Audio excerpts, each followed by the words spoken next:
consciousness does not require a savior, but rather, raw consciousness requires only knowledge of oneself and the power to access it. Remember this, as we unlock an even greater gnosis from beyond the veil.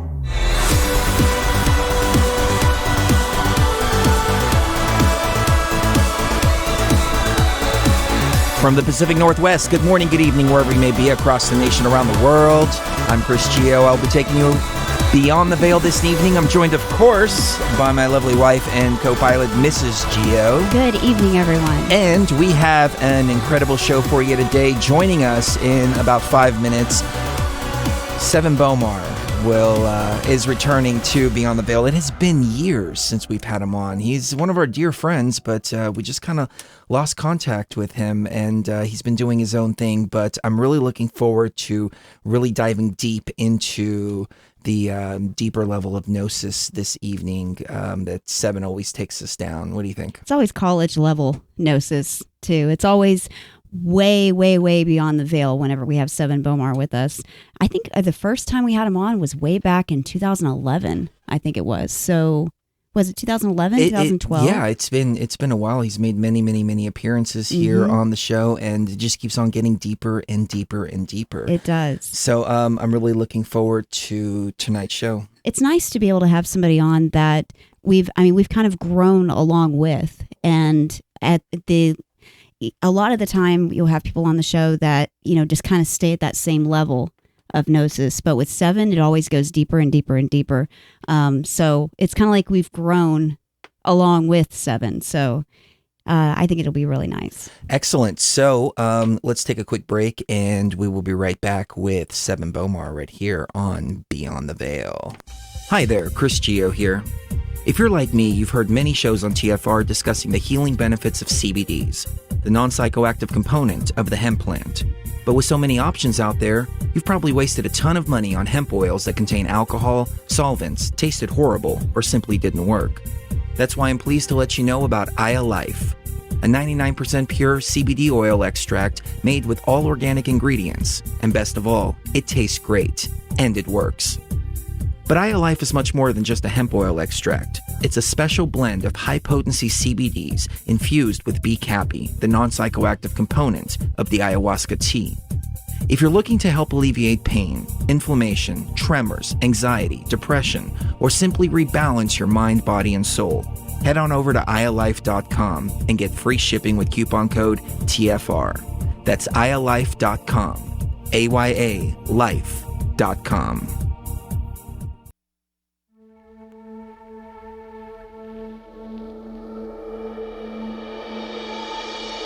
My dear traveler, the purpose of raw consciousness is never to destroy.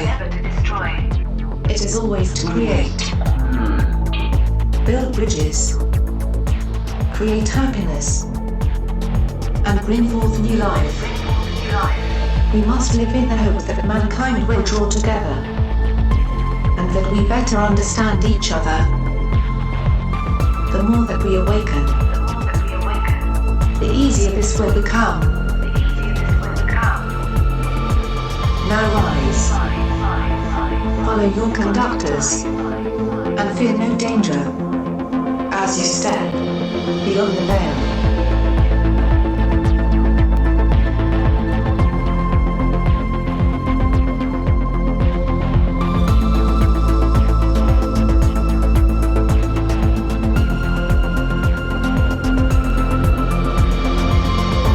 All right, I've been looking forward to the show for months and months and months and months now. And we're going to get really deep into the tribe of the sun with Sevan Bomar.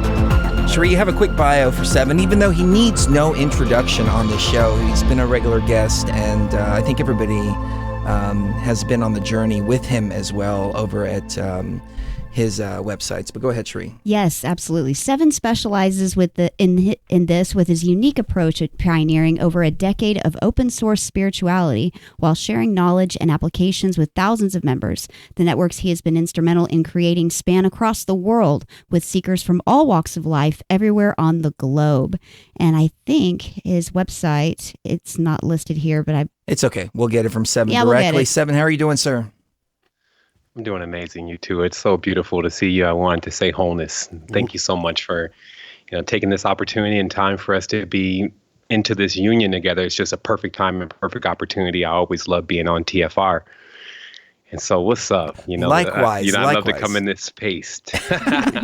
Definitely, definitely. Give us your websites real quick, because I don't have them in front of me, and they've changed throughout the course of time. For sure. One website, Secret Energy. You can check us out there, Secretenergy. secretenergy.com. And, that's where you can find all of those powerhouse. How in the heck did you get secretenergy.com? That is man, I got some a more. Powerful domain. That is. I got some more. I got about 90 domains all slated to roll out in the future based on a variety of events. Fantastic. Can you give us a little preview as to what those events are? Absolutely. Well, as far as future events and what's happening, that would be one thing. And as far as what Secret Energy is doing now, that would be another. So I'll just, for those that aren't aware of me and, because I always have to consider that, just giving a brief presentation of what we're doing, who I am. I came into this about, I don't know, maybe 6 or 7 lifetimes ago, just working on the path of resurrection. And that's brought me to the 20th century, I guess they call it, and to really looking deep into myself and looking at these applications that are around us, learning these lessons like everybody else has learned these lessons and looking to graduate. And that brought me to the path of the instruction point, like where, you're at a graduation, but you need to actually teach others what you learned in order to pass the test.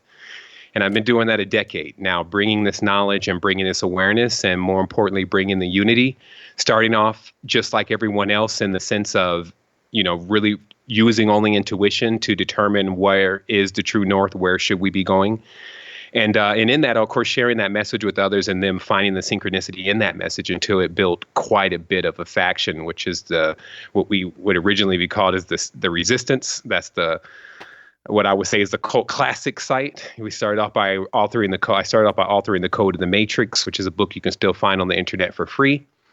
And what it does is it breaks down the English language and looks for the codes and the mysteries and the secrets that are revealed within decoding and ciphering linguistics.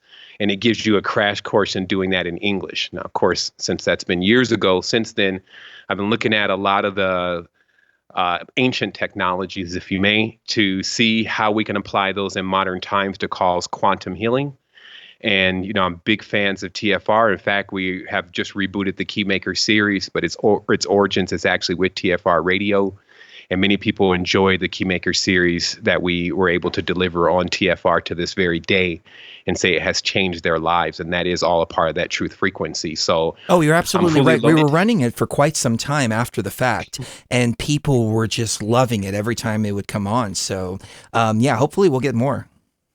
For sure. It's completely dialed in, and it's just, that's what we do. So, I wanted to let it be known that I'm sure tonight is also going to be a deep exploration into our consciousness. We love Fringe. We got a lot of stuff to always talk about. We always deliver this message also to the youth. So that makes us a bit repetitious, especially on some of the stuff we talked about earlier. But TFR and 8 o'clocks, sometimes 11 o'clocks are always reserved for that deep level Fringe, that midnight hour vibe of really just exploring consciousness without judgment. So I'm looking forward to that for sure.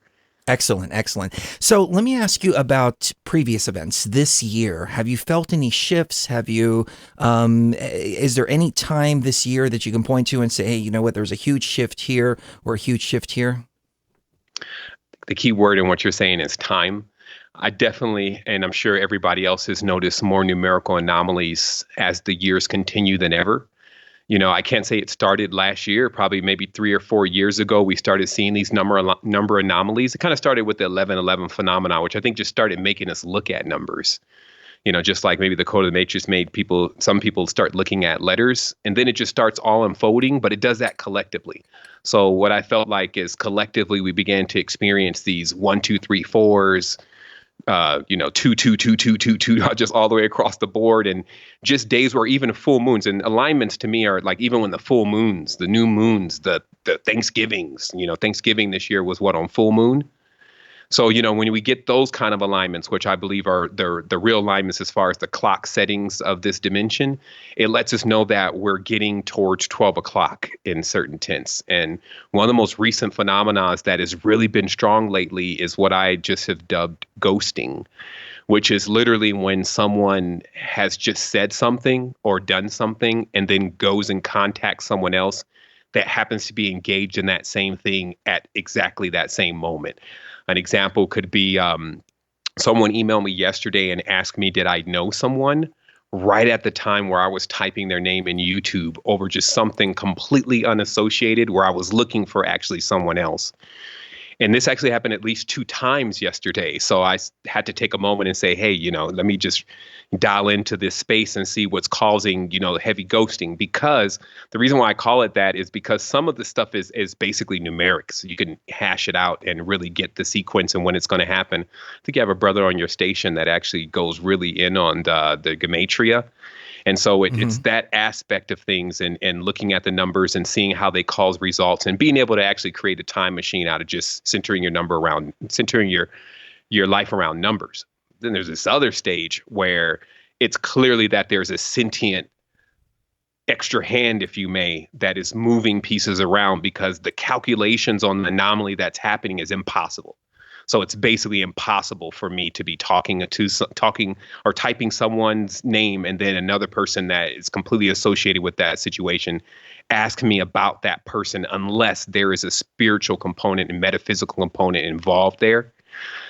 Or, which I've been entertaining a lot lately is, what is the onset of these new systems such as the 5Gs and even beyond that, because, 5G is what everybody knows about, but just how much bombardment is going on from the frequency level and us just being used to that, those frequencies, us being able to actually interpret those frequencies. And so this could kind of lead to a scenario where our next move sometimes can be stimulated by electronic means, if you may. And I know you cover those heavy subjects on the show, but I just was tying that in that I believe what we're going to see is we're going to have to really use our own intuition, like that supreme given inbuilt intuition, and not just, it was a synchronicity that they told me to talk at the same time, because I feel like that the networks that they're developing do that and are capable of that. And lastly, not to make it a long drawn thing, is I still remember, because I know they're still going to at some point roll out this antichrist creature that's basically going to be full on technology. And some of the things he's going to be able to do is probably going to be able to amaze people, especially if they're already in a low technological mindset. So having an idea, or he came to me in the dream last night, is real phenomena that, anything that's like a HARP version 3.0 can do. So I definitely believe that a lot of the, especially more intrinsic involvements of what happened to shape the future, which sometimes go on with the most common integers in the reality, meaning the people who we think don't make a difference, the bum crossing the street, but just being able to change certain things in real time in our present to get the result of the future. I believe this is what the technology is ultimately being designed for. So yeah, definitely some real symbols and signatures that 2020, as I've dubbed as my date, 2020 is really the time that we want to move into more of the physical sovereignty. I believe we've definitely achieved the spiritual sovereignty. And then now we need to be the pioneers of bringing in the as below version of that. So interesting. That's what's going on with me. I have noticed this ghosting effect, not only on a personal level, but on a deep, deep-seated gnosis level. So I want to throw something out your way and get your thoughts on this.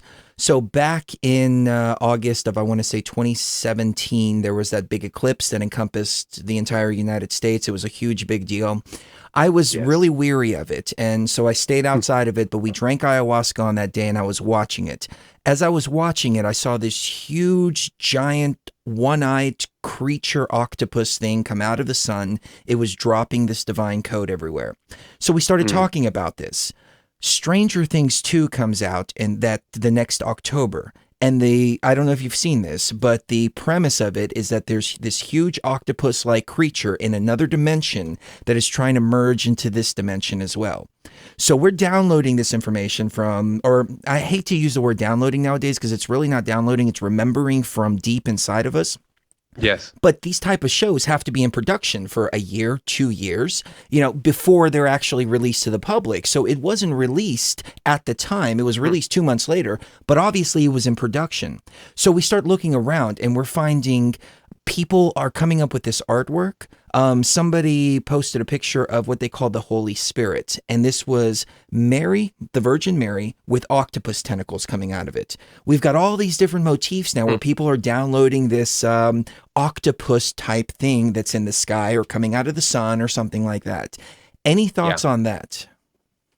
Absolutely. It brings Luzbot to mind. They're like one of the big 3D printing companies, and their symbol's octopus. However, it's really just this overall advent, and I felt like we would get into this at some point tonight. I didn't know we'd speed so rapidly into it, but it's really the overall projections and effects of the OTO, the Golden Dawn, and what they were taught to believe. And this it's so extensive right now, from GHB, which is the Great White, or GWB, which is the Great White Brotherhood, to the Mormon Church, and all the different factions that have been working with the energy of belief and the energy of a collective consciousness for quite a bit of time. So, of course, why this is starting to come to us as being the thing to do, like connect together, use our collective meditations, et cetera, to cause the reality of our future. These organizations, of course, have been up for at least hundreds of years with practicing this effect. The interesting part about the octopus phenomena, even in it being involved in October, is quite interesting, because when you really look at the documentations of the chthonic realm, whether they're eidolonic, meaning that they're just completely configured based on the belief of the people involved, or whether they're really the elder gods, I don't think that actually changes any outcome. Meaning, so you could go with either one of those that you've been pitched as far as what is the origin of these massive squid. Now, on the Matrix, I think the only mimicking we get of these squids is actually the squiddies. And I can say for sure that in one occasion, and one occasion only, I think it was like my first trip on Acacia, I had hit that thing so hard. Well, it was like a series of hitting it like 2 or 3 times, and I was brand new, so didn't know that this stuff had a melting point of like nothing. So all of it kind of went into the bottom of the apparatus, and I kept hitting it, and I passed it to somebody else that was with me, and then for whatever reason, when it came back and I hit it, I ended up hitting all of it in the bottom of the pipe at one time. So first time I fly right in, and what happened was I was sitting in a room, so I was in nature. I definitely wasn't doing it, let's say, the way you would have at least the best chance of having a good journey. I'm like in the house upstairs, right?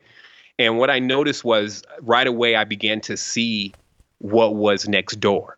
So literally the wall that I was looking at started particleizing, and I could see the neighbor.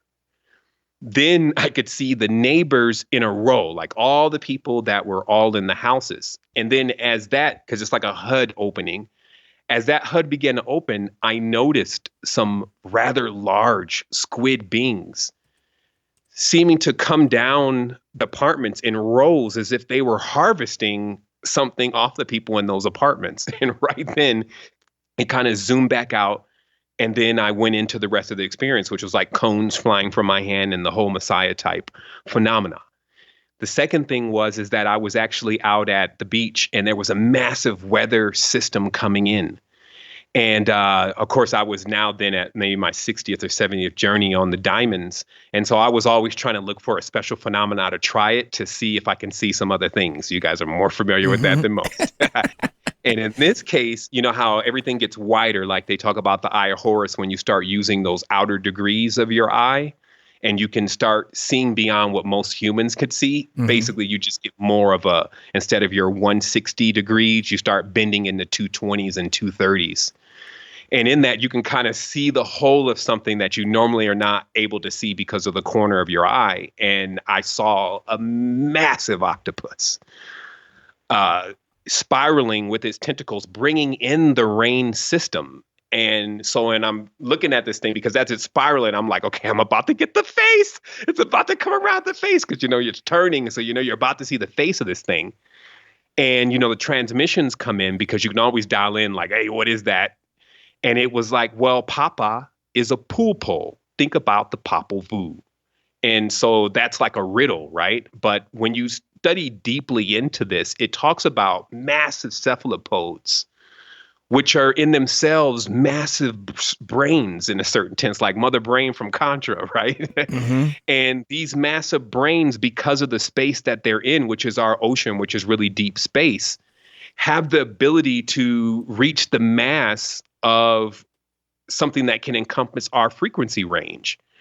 So what the ecosystem, which is our ancestors, did in relation to, basically keeping those wavelengths separate, keeping everything in order, was they kind of put the pulpo in a dimension that was like dreaming for them, and it was separate than our dimension.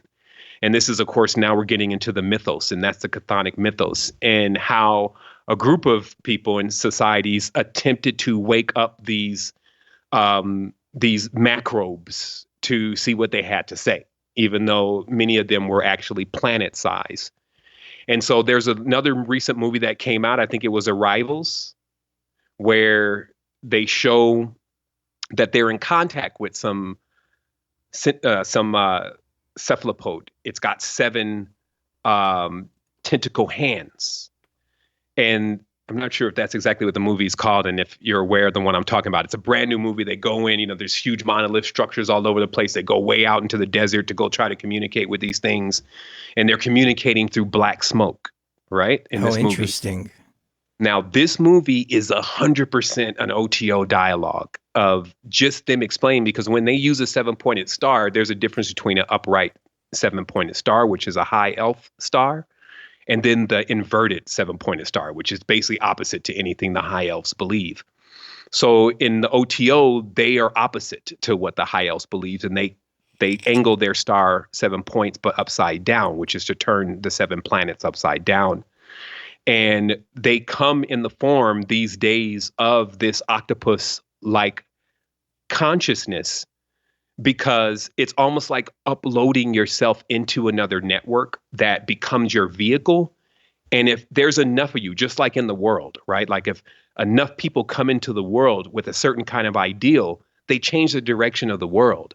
So with a cephalopod's spiritual body, when enough astral travelers inhabit that field, because they are like in a one consciousness, enough of those people can actually get in and actually begin to take over that being. And this is no different than someone taking over like a chief deity. Like, let's say the Christ is now in control of some other dog, somebody else is controlling that under another dogma. And it's because you have so many people in that body of Christ now that have a totally different ideal of what Christi is really about, and what the crystalline consciousness and the crystal grids and, the crystal skull and all that's really about, that it's changing what it really is, but it's still using that vehicle.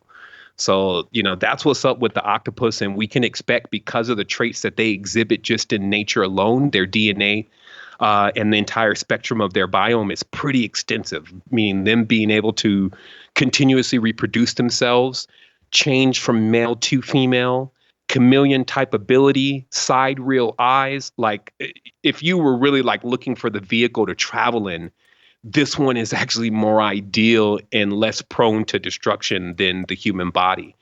So, present some quite interesting, I won't even call them theories, but alternates for what is possible in what we can just dub this conversation, the resurrection technology. Because many groups are grabbing onto these concepts and ideals, anything that can be presented to them as a possible venture beyond. And in that, that's like the core idea, is that what am I going to do after death?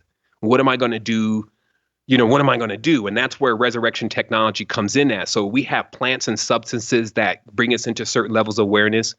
We have societies that bring us into certain levels of awareness, but overall, they all need emissaries, if you may, someone who is going to bring them.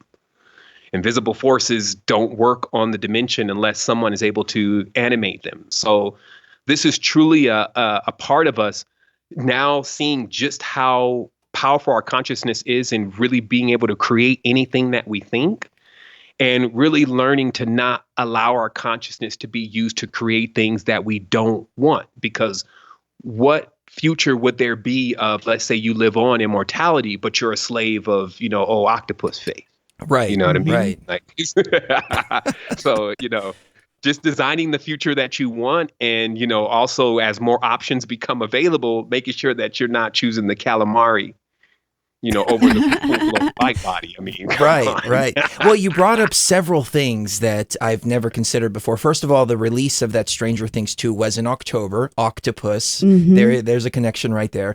You brought up the Eye of Horus, and for people that may not be familiar with this motif, I was wondering what your thoughts are, because you portrayed the Eye of Horus in a completely different perspective, and I love the way you did that.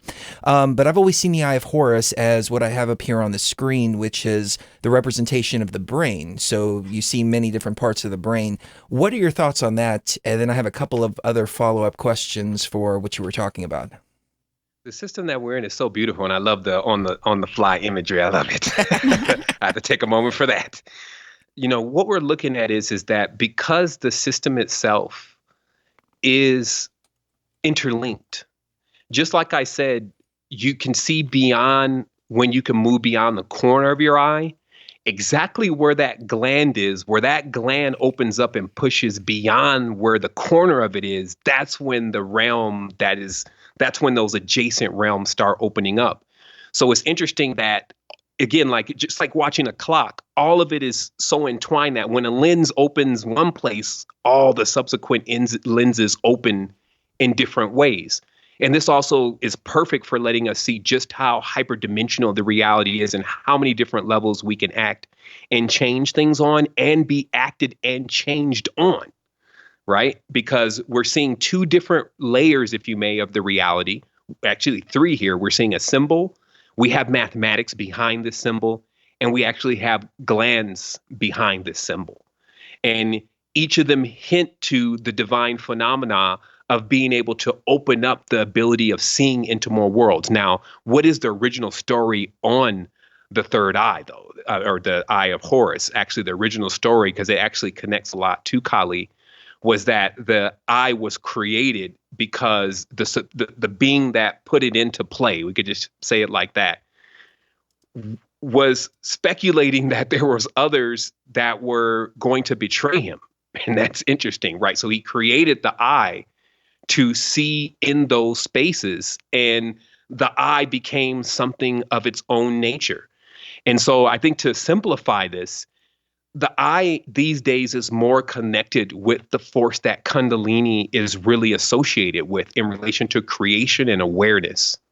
Utilizing the eye, because they have warnings about the eye, which is why I wanted to bring it up first. That's kind of why they introduce it. It's like, hey, the eye it just started like going off and doing its own thing. It needed to be under some level of control, and even the creator of it had to put it back under control. And I think what all this is hinting to is even what we got into previous night about Kundalini, and how if you activate Kundalini and then it becomes dormant for whatever reason, it actually really becomes somewhat of like a nemesis or harbinger kind of entity around you. And, it's just speaking it like it is as a real person who delves into the Kundalini and loves the relationship. I believe that, again, Solomon, when he's singing about wisdom, he's singing to Kundalini and Sophia and what we know as all of the really the same aspects of things, but showing us that this energy doesn't start off automatically as your ally. It must grow into that because it is you. You have like your own, as we used to say, baby Kundalini. And when you open it up for the first time, it's wild. And in this wildness, many get stuck in that wildness, like the great wild beast himself, right? So it's like once a person unlocks it, that's not actually all that's necessary. In fact, that's only the beginning. And as many say, it's better to not even awake this thing, not even to open that eye if you don't know what you're doing with it and don't know how to maintain it. You're right. Let me jump in real quick before you go any further. We covered this, CIA document where they were talking about the Monroe Institute. They were talking about patterning. Yeah. They were talking about the Kundalini and how failing to complete the Kundalini loop can actually cause spinal damage. It can cause you to be in a susceptible state, in a hypnotic type of state. They talked about several different states in this document. I'll have to send it to you. But they talked about state 21, 22, 23, 24, etc. Of course, a theta state when you're watching TV. But you're right. Even the CIA recognizes this, that you have to complete the loop. And unfortunately, people aren't teaching people how to complete that loop. Absolutely. You hit it right on the money on that one. And it's also because money in this case in current, because that's what Kundalini is also connected to, that in the event, let's say, for instance, with Kundalini, that we tap into this force, what it does give us is it gives us, it is, again, the creative force within itself. So there's just so much condensed in there. And I think I'm just going to sit back and, and let you go for a little bit of just on what you're saying, because I want to dial this in completely, because something's coming across about, well, here it is right here. It's basically, our experience is basically going from the knowing into the unknowing, right? And meaning that we learn and then we unlearn. We learn and then we unlearn. We think we know it all, and then it's something else introduces itself. We start all over again. And I really started examining this process really for whether I was going to get to the completion of the journey, because that's actually what I set out to do. I didn't really have a lot of the things in mind that are going on now. They just kind of came with it. And what I was really more in tune with was the spiritual aspects of things, because I felt like that's where I could get the answers. And meeting Kundalini and some masters of Kundalini, they did warn me initially about just understanding how this energy is going to make you. Like, you're going to be anxious at times. You're going to want to be very creative. That could turn into your sexual energy getting misused. A lot of these things you need to be concerned about with Kundalini. So there's like all these disclaimers when a master tells you about Kundalini. And this kind of gets us to what you were saying in relation to drawbacks of when Kundalini doesn't work out properly for a person and they're forcing it, right? And I think the biggest drawback that is going overlooked is actually dissociative disorder. Because when I blended psychology with metaphysics, I found something that was, especially for 2018, way more precise in intents to how you could explain what people are experiencing, like when the difference between a psychopath and a sociopath, these kind of things. And then applying that to the metaphysical aspect. So let's just say dissociative disorder is when you have such a traumatic event that you alter from who you were before or after that event occurred, and before and after that event occurred, you alter into another person so that you can remove yourself from that experience. So the interesting thing is, if you think about Kundalini, what it's doing is it's really opening up other worlds inside of you. So once a new world opens, you're kind of like, you're going to leave the old one. And if you lock yourself out of the old one somehow, like you don't want to go back into that space, or even the cross point, you lock yourself out of the cross point, you have dissociative disorder at that point. And what this actually equals, and I'm not saying this is good or bad, but it's important to know this phenomena.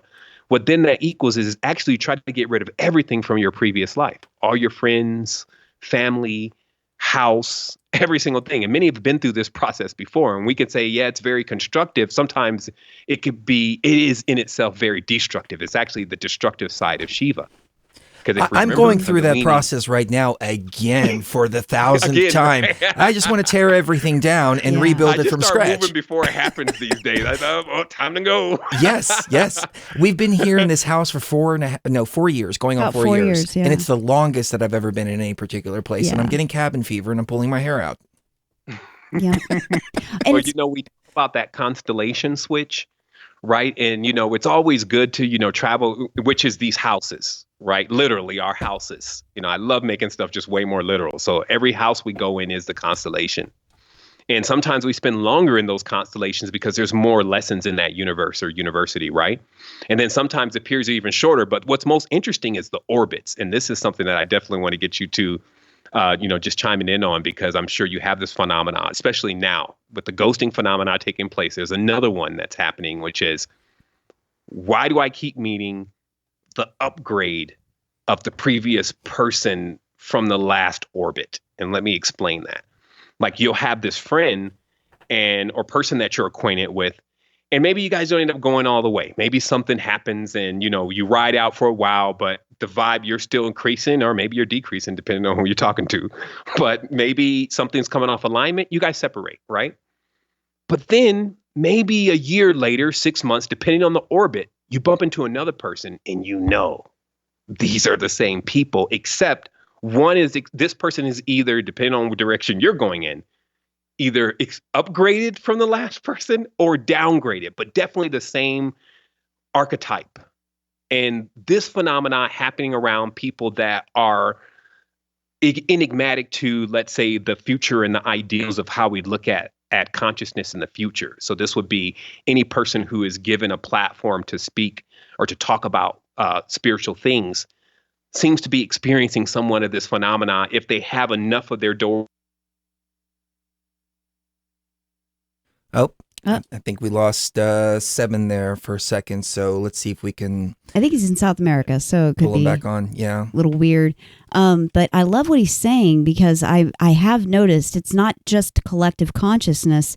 It's as if we're meeting people that are exactly alike to people that we've met in the past, but that we had problems with, or, something was up with their behavior, or, it just wasn't right. And then we meet people that remind us so much of those people, but they're like upgraded versions of those people. Do you know what I'm saying? Yeah. No, I've experienced this time and time again, both the upgrades and the downgrades. We have Sevan back. And the downgrades. Yeah, Sevan, can you turn your camera back on real quick? All right, there we go. Awesome. All right. Take us away, please. Okay. I'm not sure where I broke up at, but it seemed like you had caught part of it, because what I was basically saying is that you run into that same person on the cycle that has either experienced the upgrade or the downgrade. It's the same prototype or template, but it's clearly a different person. And I've been working personally to ask myself, what is this phenomenon related to? Am I looking for their prime? So that did I leave something with their prime? This is the last of what I was able to come to with all my computational power, was realizing this kind of phenomena must be directly connected to that you're yourself going back to something, and I'm not sure if I'm still breaking up, but No, you're going back clear. to something. And what that means is there's a collection point. There's a point where we all agreed. And I already know what all this is about, by the way. I have to always phrase this like we're all coming into this awareness together. And I'm sure you know what this is about. But to the listeners, it's important to kind of phrase it in certain ways. That way they just don't think you just came to a conclusion already. But what I'm saying is what this is all about is we find out, and the faster we find out, the better, that if we don't unify, we don't go anywhere. And it could be as simple or as complicated as that, depending on how you're looking at it, because there will be entities here that will choose not to unify, and they will loop again, because this is for sure a loop. And this brings us into like one of the key parts of what we call this show today, the Tribe of the Sun, because we have to dig in a little bit to the astronomical side of light coding, which is when you get a story in the stars. This all came from like when you really start looking at the story of Osiris, and we've heard it 1,000 times and you still never really get it. It's just like so many different small pieces in there, and you hear that it could be a physical person. You hear that maybe it's an animal, maybe it's a star system, maybe it's an alien. You hear so many different things, but the ancients always say it's the movement of the stars. And sure enough, if you take all the parables and the riddles, especially about the process of the birth, the death, the resurrection, the Easters and all these different things, we know those connect to astrological and astronomical events. However, what we need to go further in realizing is that those light codes are the actual programs to realities. So the characters come behind that then. So just like, Osiris is known as the rabbit, and you keep seeing, this rabbit character in many different things, especially the rabbit that's late or the one they want to put in the stew. Like all of this starts to really sing another tune to you, a tune of truth, when you start realizing that, hey, you know what? Instead of always dividing the mysteries, why don't we put them all together and see what they're collectively saying?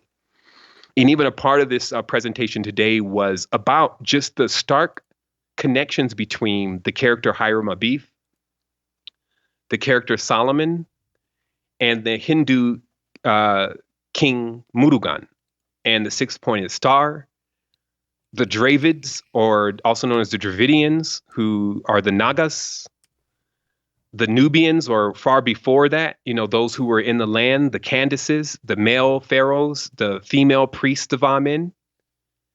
And deep stuff that's really just saying, because rather than getting into, let's say, the mythos, we love that, but it's lengthy. But it's really just saying, look, all of you guys are all in here together against something. Now, whether that something is like the predator, they just drop it in, or whether it's a program within itself, there is something that we are battling against, and we can just call it ignorance. We can call it lack of awareness, lack of enlightenment. And that's why I was saying these resurrection technologies then come into play, because according to the Commentans, in that now Delta region, we know that the direction of things is actually opposite to how we see directions. And this is very important. It's like just starting there. For the Commentans, north to them is south to us, and south to us is north to them.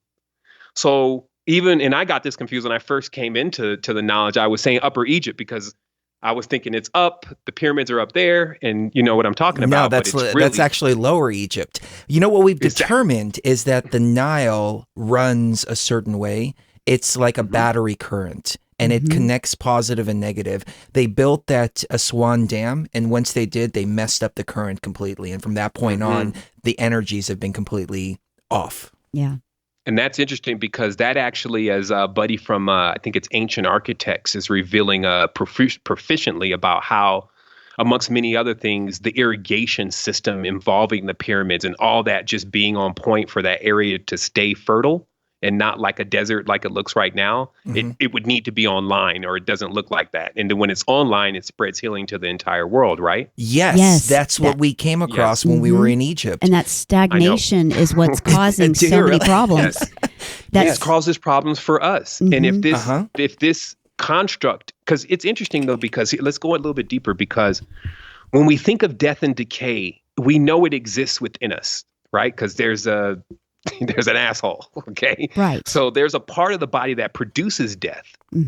And it also is a major cycling part to life. So this is like why they use the snake and the vulture a lot, which are, two entities that you're like, okay, how does this connect? But it's really like in a woman, the defecation and the creation facilities are actually in the same area. Yes. Right? Yes. So if we look at what it's really just showing us, just from our common sense, it says that actually areas like the United States, et cetera, are the underworld. And people spend their times in those realms, sleep. And there are huge serpents, if you may, that keep up the vibration of sleep. It's just like, sometimes when I get in with my daughter really early in the morning when she's still asleep, she just pulls me into this realm of sleep. It's like hard to really fight it because she's already asleep and she's just broadcasting that sleep frequency. So when we start thinking about Big Sur, right, the snake mounds, and all of these areas, even California itself, which is named after the Kundalini, what it all keeps saying to us is that this is what it looks like when it's sleep. And this is what goes on when everything is sleep. And what the resurrection technologies do, because even the ancients admit and are not shamed at all to admit that they came from the South. So they're actually, which was baffling me the other day, because I was like, well, shit, that kind of like blows out my theory. And it's like, well, no, it doesn't, because if you're willing to acknowledge that you start from the realm of death and you come into this realm, like coming forth by day. So you're going from basically, well, in that tense, you're going from the knowing to the unknowing. So it's like the child in the womb is going from one stage into another. You can call it the knowing or the unknowing. I don't want to fix it to specific integers. I'm just saying there's a flip over that is taking place in the consciousness. And what all of this geometry and these structures and this knowledge is showing us is that the most powerful thing in what every human being, master, seer, sidhu, whatever you want to call them, guru, set out to do was bring some resurrections and bring some healing to as many people as they could actually wake up. And this was something that was going to benefit them. And that's what I want to say to people first and foremost, because immediately a lot of people say, I don't want to be on the path of a healer. But the benefit of the path of the healer is you get healed. You actually learn how to do it yourself before you can try to go and do it on others, or you get tore up in there. And that's another learning lesson in itself. You can heal somebody and actually can't get what you healed them from off of you. And so, you learn different things in this process, but most importantly, you learn the perpetual energy of yourself. So one of the last things that I want us to dig into, so I'm presenting, just a field for us today, is how it's very clear to me that some of the most powerful kings in the world, in this sense, Murugan, because Murugan is known everywhere. Like if people would, but now let's say that the brotherhoods of darkness, of which is ignorance in this case, are so strong that they've erased the memory of Murugan from the, let's say the in this case, Southern cultures, right? And everything is flip-flop because even the US is going under the symbol of the bird, but it really should go under the symbol of the snake according to where it is. You see what I mean? So that big flip-flopping of our knowledge is actually somehow creating, well, it's not somehow, but it's creating this gap in our awareness to see the obvious. And so I just kind of desist from there because there's a lot to dig into just in that and some juicy bits that I wanted to chew on periodically through the conversation. But I just wanted to set the foreground for us, being welcome to enter into that space and into that awareness of taking what belongs to us back, realizing that the biggest play of these warlike factions, and that's what you can just account it to. You don't even got to bring extraterrestrials into play, just greedy men, greedy kings. Is they hijack entire cultures. They steal anything that has power associated with it. Any symbol, any signet ring, they're going to take and make it theirs.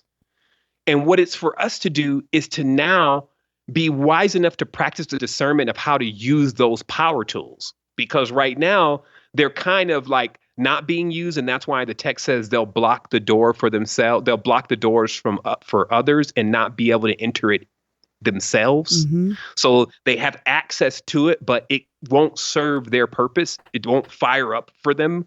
So the easiest way for them to accomplish their objective is just to erase it from the awareness of people that it does exist. And also, more importantly, that is done not by just trying to think that there's relics and things to find, but just that we can't find the uniqueness or the relic inside of each other. And that when we get to the point of realizing that we can unlock again these resurrection technologies, healing technologies, that's when we become a part of the original brothers and sisterhoods, which are running now. And that's why I said the tribe of the sun, because it becomes for every session, each group of beings to face the challenge. And that's why there's a lot of game-like stuff that goes on in the reality. Serious stuff happens, but you feel like it's a game sometime. And that game aspect of things is there's a repeat happening. So right away, you can't call it real when there's a repeat. Only the original is real. And because the repeats start happening, then there's predictions that actually allow you to be able to, I won't say cheat, but know what's going to come next. So now we're in this stage where we actually intuitively feel what's coming next, but we're still a little slow on the gun about what exactly that we can do about it. Because that last block of division that we need to move by unifying our cultures and unifying these spiritual systems. So instead of letting them take, let's say, certain parts of the key levels of knowledge in the symbolism, like, for instance, the six-pointed star is Murugan's star. It does not belong to David, but it does belong to Davud, which is a known character in the Tamil tradition. So it's like, but this lineage connects us all. And this is the most interesting thing. It actually doesn't exclude anybody. It doesn't say that, oh yeah, these are all melanated people. Or it doesn't say, oh, these are all tall, blonde-haired, blue-eyed Nords. No, what it says is that we were all coalesced in the same space. And that space came under assail, whether it was a geological phenomenon, whatever, we had to move. And, a lot of times in life, when we're looking at these things that they're explaining to us, these elders are explaining to us these actions and they're recorded in the sky. What it's just saying is that we do have a tendency that when we get around each other and everything starts working out right and we're all gelling together, we get stuck in that. Mm-hmm. Like all our lives are like us trying to find another place to get stuck in sometimes. And then, but the earth is constantly moving, and anybody that wants to fight that, whether it's flat or round, participate in an earthquake and see what happens. So it's constantly shaking us up to like, nah, you can't stay here though, son. You got to keep it moving, right? I love that. Well, I was just going to say the retrograde cycles are part of this too, because if you notice the symbol for retrograde is the same symbol for prescription. It's R with a little X next to it. Mm-hmm. That's the astrological symbol for retrograde. And so everybody's always complaining, oh, all these retrogrades, Mercury's in retrograde, oh no. But no, that's good because that's the prescription for the medicine that you don't like to take, but that you need to take. The change is necessary, and it's something we should be celebrating that, things are going to change now. And so I love what you're saying, because that getting stuck in the same rut is not good. It's tedious. Yeah, it's tedious. Yeah. Go ahead. And it's funny because that was like the thought that just came up when I realized that the rabbit on Alice in Wonderland is a pun towards Osiris being late, meaning not able to actually resurrect. And this is what I wanted to actually get into. And this is kind of why they say the generative component is gone. But we're talking about the whole species being Osiris, being split up, and then their generative component missing, right? And in this, I realized that they're constantly making puns. Like, it's literally like the ancestors are locked out because our minds are under programming, by the way. So when our minds are deprogrammed, the ancestors are us, right?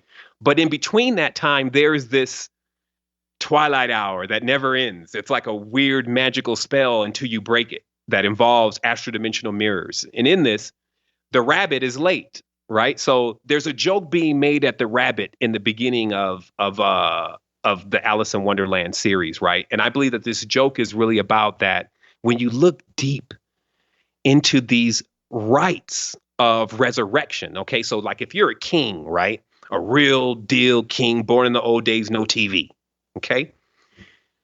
Just like the Emerald Tablets talk about, even though I think at some point in this conversation we need to discuss who Dorial really is, but just like the Emerald Tablets talk about, they talk about how as a king, in this case, Thoth is speaking, that there's a time where you got to take it down. Now, all this comes from also, even the Jesus text mimics this because it's plagiarized from it. Jesus talks about how he can take it down. Like, I can basically kill myself and then come back alive again because I know this secret.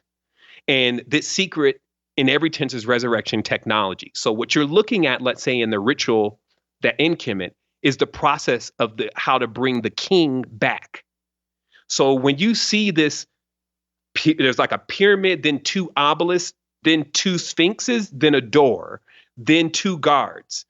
So what this process is for is a Time Lord can move throughout all the solar systems, but they don't move in the body, obviously, but they need one when they get to this space.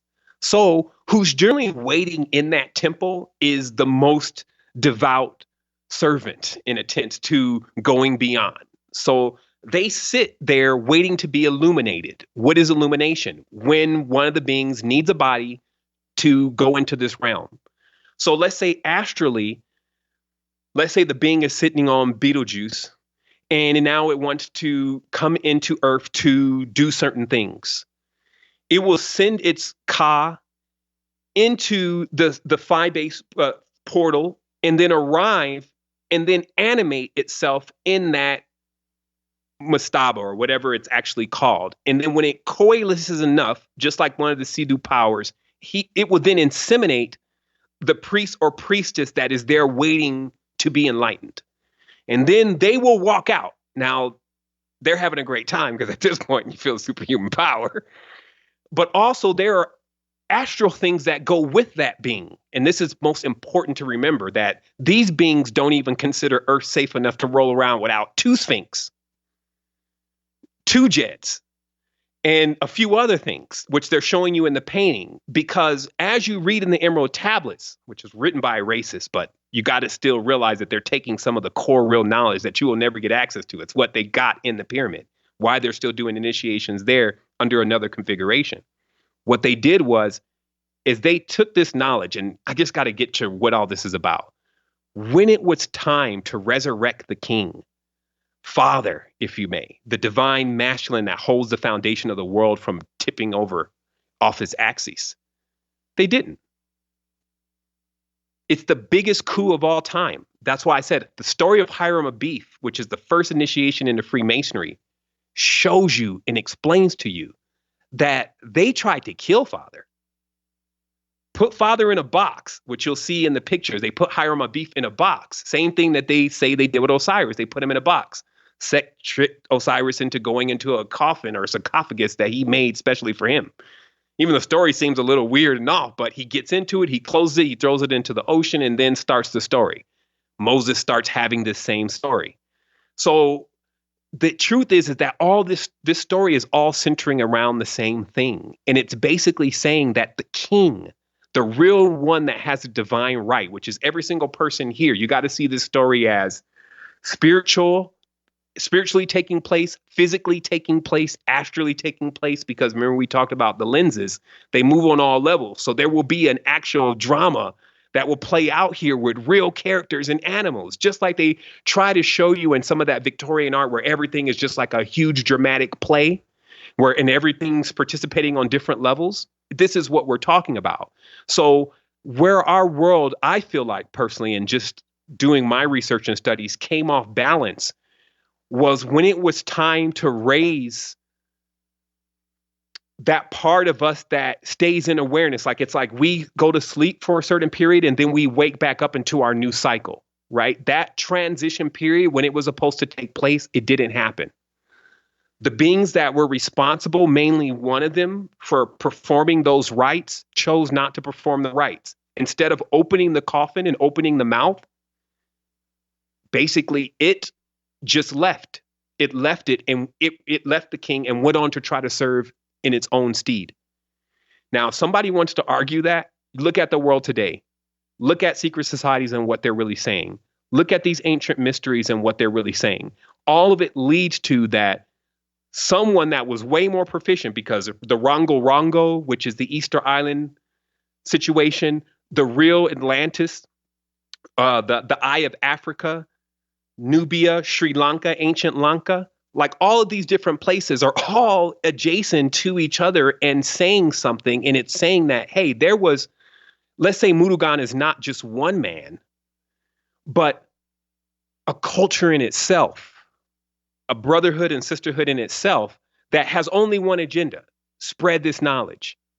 And this is why even the Druids and the ones who worship Oannes is Murugan.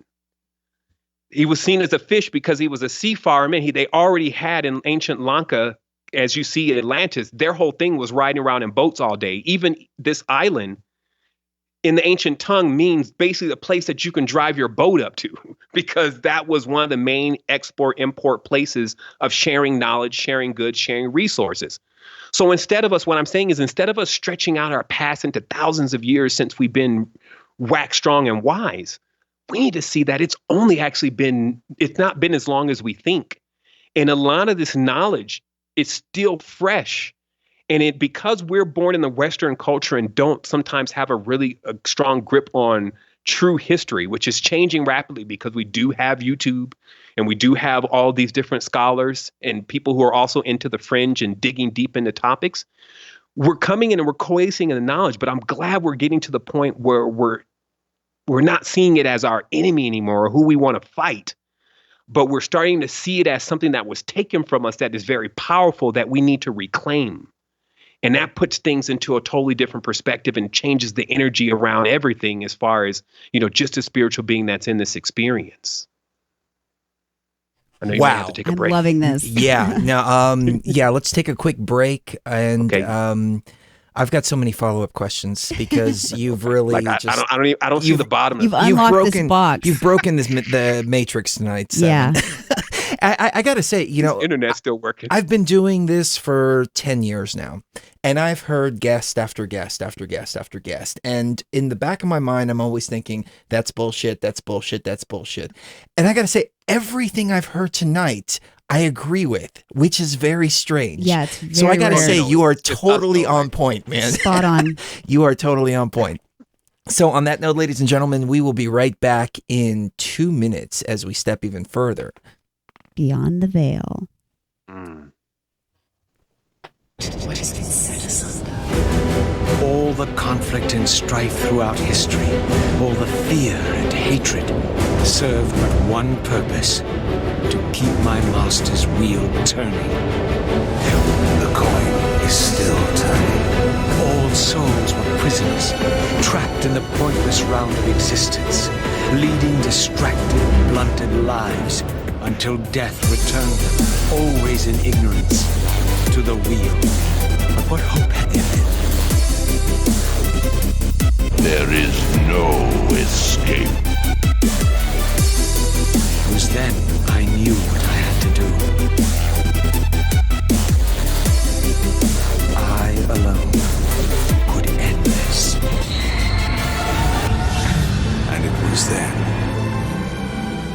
saw. So, I am revealed to you at last. What in hell? I am the origin of life, the devourer of death. I am the hub of the wheel, the purifying cycle to which all souls must be drawn. You would be wise to heed me. Your words are hardening. For you would not fear us unless we could truly do you harm. No! You are nothing! False god. This is the end. The final turn of your wheel.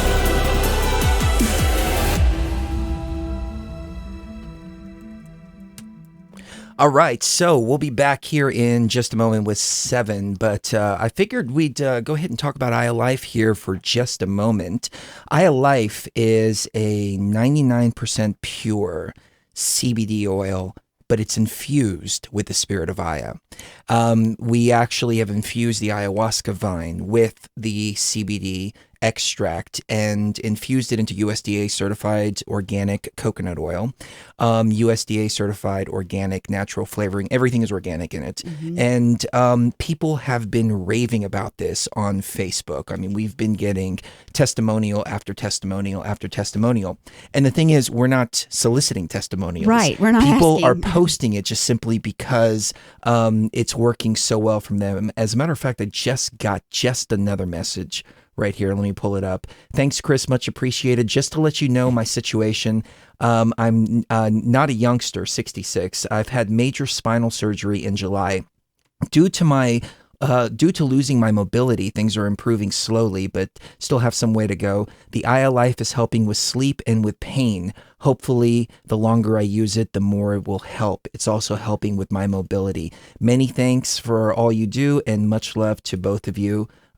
Sent from mail for Windows. That's incredible. That is an incredible testimonial. We just got an email the other day about how it's helping somebody with Parkinson's. And the wife purchased it for her husband, and she wrote us an email and said, "This is the first time my husband has slept through the entire night hasn't shaked. And hasn't shaked." Yeah. So what we've done for Sevan's listeners, and some of the BTV people too will take advantage of this, I'm sure. But if you go to ayalife.com, that's ayalife.com. I'll put it up here on the screen here so you can check it out. We put a coupon code up, and if you type in Sevan, S-E-V-A-N, you have to spell it out. It's not the number 7, but if you type in 7, you get $7 off an order.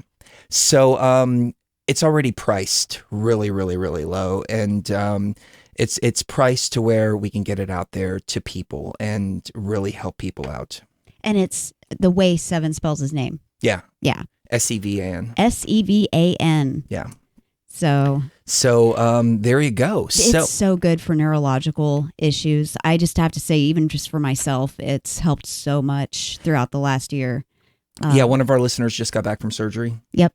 And she's been using it. She just posted on Facebook about how well it's working. We have a little group on Facebook, and a lot of this stuff is posted there too. It's Esoteric Knowledge and Wisdom from Beyond the Veil. So if you want to check out that group, I think I remember the URL. It's facebook.com/groups/BTV Portal. BTV Portal, yes. Yeah, BTV Portal. So we'll post it in the description. But let's get back into it with Sevan Bomar.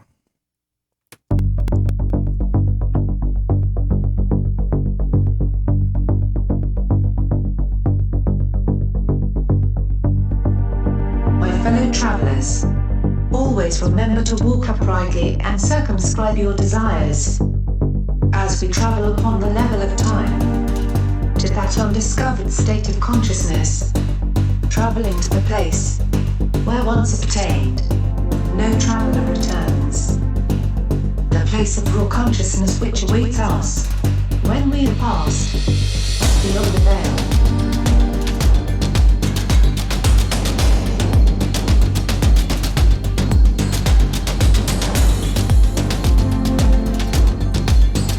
is the eye. Always watching is the eye. There's an eye inside of an eye, inside of an eye, inside of an eye. And that's just the way it goes when you step beyond the veil. Sevan Bomar is our guest. Totally on point. Sevan, we just had George Kavasilis on, and he raised a very interesting point.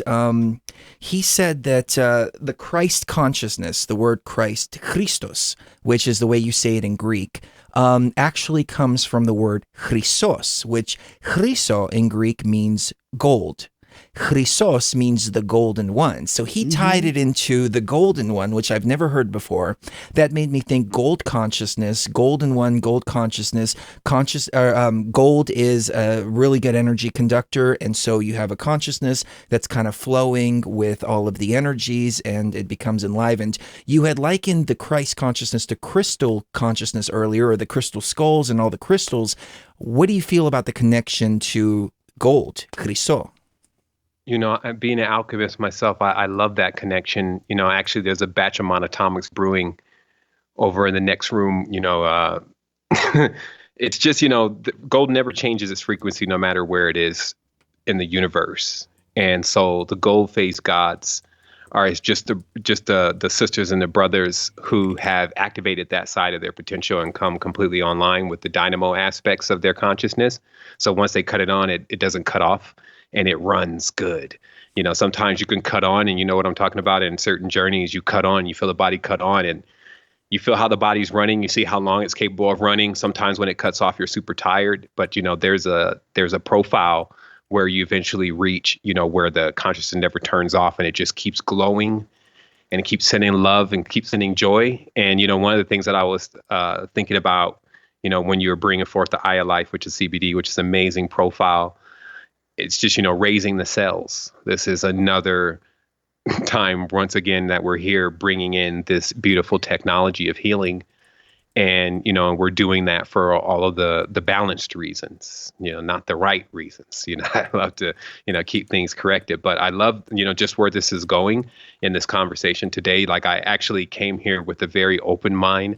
I tried not to take his notes or, you know, just to really be in this space to also deliver to, you know, the people that are listening, you know, something really special, you know, to let us all understand not only the uniqueness of what we all have to deliver with each other, but also just how we inspire each other to go further when we're connected. Like, you can't inspire me if I'm mad at you, really. But if I love you, you become my inspiration. If I'm helping you, that means I'm more inspired to keep going to provide help to you. You know, it's so dynamic for us to realize how powerful this way of thinking and way of being is, but also how this reality is a constant acts at making a person feel uncomfortable with doing that. And again, you know, so it's almost like, just like I saw one of the brothers in the chat said, you know, just sending out love for all those experiencing pain and all those that are in those positions that they're in the dis-ease, right? And, you know, just sending out that vibration so that they can feel ease, and also getting ourselves to a point as a group to where we send out enough vibrations, enough joules, if you may, enough ohms and energy to where we're able to bring that healing on different levels. You know, and also, you know, our ancestors are in the future, but I do want to just take this opportunity also to thank them for opening this space, especially between us, because we've been together for a while, you know, Truth Frequency Radio and Secret Energy. And, you know, we're floating around this nucleus of being at different stations. I've always felt like, you know, you're piloting that ship and you do it so well. And, you know, when we're able to form that Voltron, if you may, like bringing those two attachments together and coast into something, it's just always feels so beautiful and comfortable. So I'm glad that also those that are in the chat are experiencing that and loving that. And so I definitely want to keep going and, you know, keep demystifying this, because where I'm working personally, and I could call it work because it is tough at this point, we do put a lot of hours in just to deliver this, you know, this networks and things that we're developing, which I won't get into right now. But there's many times, because I have to now deal with the foundation, like basically how am I going to eat? Like, how are people going to eat? Those different things, how are they going to get out of the cube, et cetera. And I've been doing that now for a year and a half. And I've also seen how I've had to kind of put my certain parts of my metaphysical aspects on the shelf for a moment because people need me more somewhere else. The interesting part is that I always retain these mega jewels, and I'm always looking for a space to just bring them And so I just feel totally comfortable tonight in being in this space and being able to unlock, some stuff that I feel like is long overdue. And there's not too many people that can actually speak on certain things because either they haven't read it, maybe don't know about it specifically. I mean, you can't be everywhere at once, but our lives are so interesting and so gifted in themselves. Once we understand what we truly are, we can actually look back on certain scenarios and situations and put stories together that do give us the formula of the future. And as I said, when I did that, what it said was, first of all, you notice how when you do keep running into that same person over and over and over again, whether they're upgrading or downgrading, right? You can even find yourself sometimes getting locked just into the experience in itself. It's almost like every single thing that you need to read about who you are and what's going on, you can read from the stars that are around you and the planets that are around you. That even this astronomy, have you ever looked outside at this sky these days to how many things are moving out there, whether it's a satellite or I watch something stay still for at least 45 minutes and then just cut on the engines and start driving. I can't say that was a UFO. For what I see it right now is some of those folks that were out in Mulan just got enough money to pay Elon Musk for another level of just a simple ship that can coast a little bit higher in the atmosphere, whether it's flat or not. Like think about that one movie where they showed that one guy that he flew, he never touched the ground. I'm trying to remember what movie that was. They were like showing like one of the high-end kind of Illuminati kind of characters, but just according into that movie. And they just talked about how he never landed. Even Prince, he never touched the ground. He would always have you put pillows and he never let his feet contact the actual physical ground. So it's just, we can, in intense, when we don't judge, we can glean from these intellects. And this is what it's taking us to do now, because we need to move in our vehicles. Sometimes we move stealth. We have to go into spaces where there's great levels of intelligence, and we need to bring that back to our women and children and just make that as a mission. Let that drive you and watch where that really gets you, because there's so much energy open for the women and children to actually, despite what the rest of the members of this collective consciousness are doing, that they receive their next level of abundance. It's just as sure as Kundalini exists itself. And one of the secrets that I will reveal is that through my process of adepthood, what I learned is that if you aligned yourself with what we now know as the cosmos and the higher self, then I thought it was God.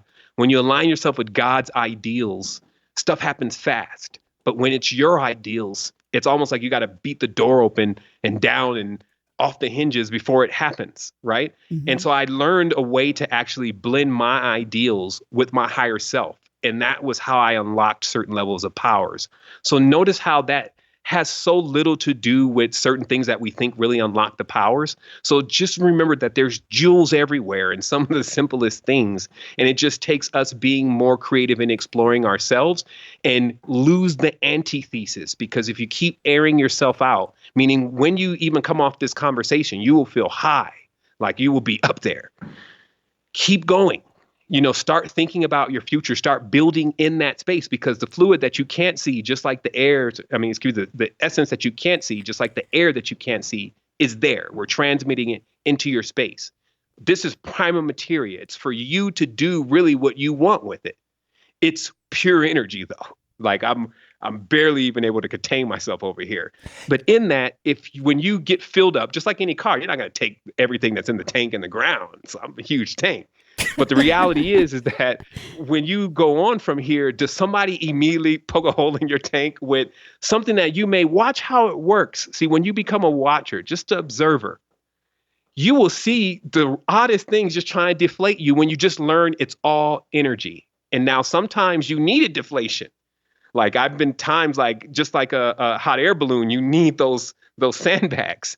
But there's other times where you need to pull yourself out of this vortex, because I'm just here to tell you, like however long it takes me to tell you that this is the game of death. Okay? They play the game of death. This is like the most serious game. It's still a game, and it all runs into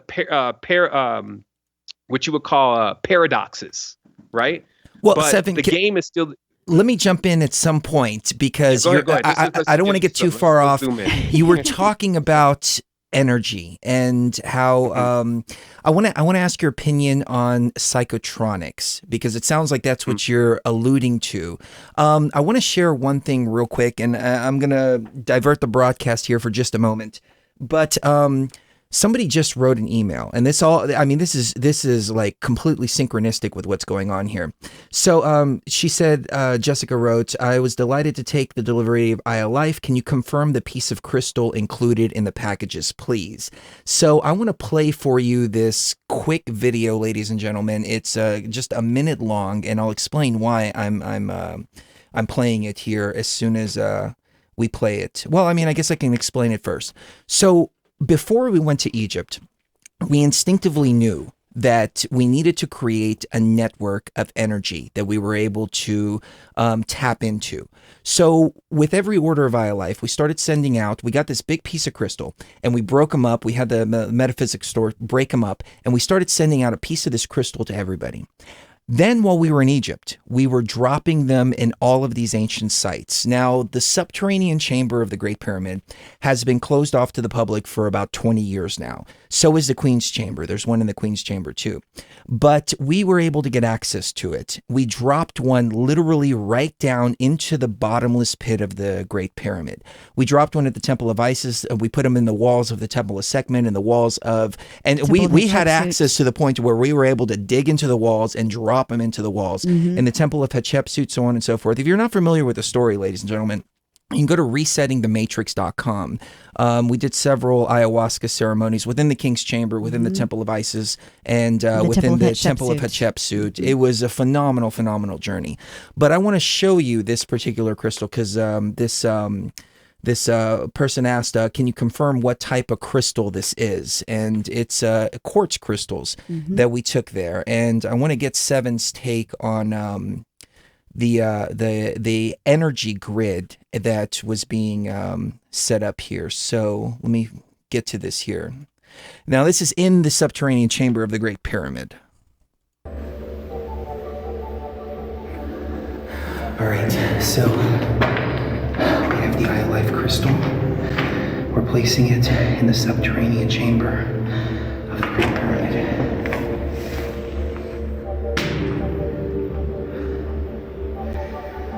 Nobody's ever gonna get it. Nope. Wow. That's incredible.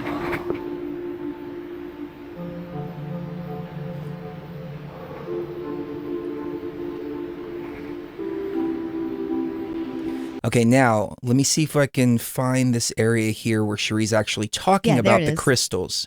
Here we go. And it stays consistent for a while.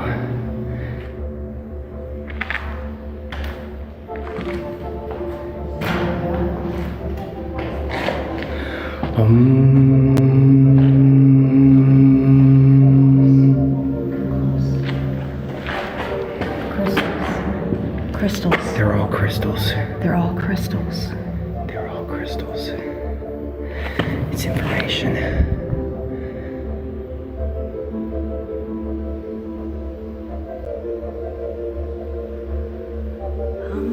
Okay, so if you want to check more of that out, you can go to resettingthematrix.com. But the point of playing that is, first of all, to answer the listener's question, they're quartz crystals. But what we found in Egypt is that they were using a specific type of limestone around the Sphinx, for example, that was brought in all the way from Aswan, which is about 1,000 miles away.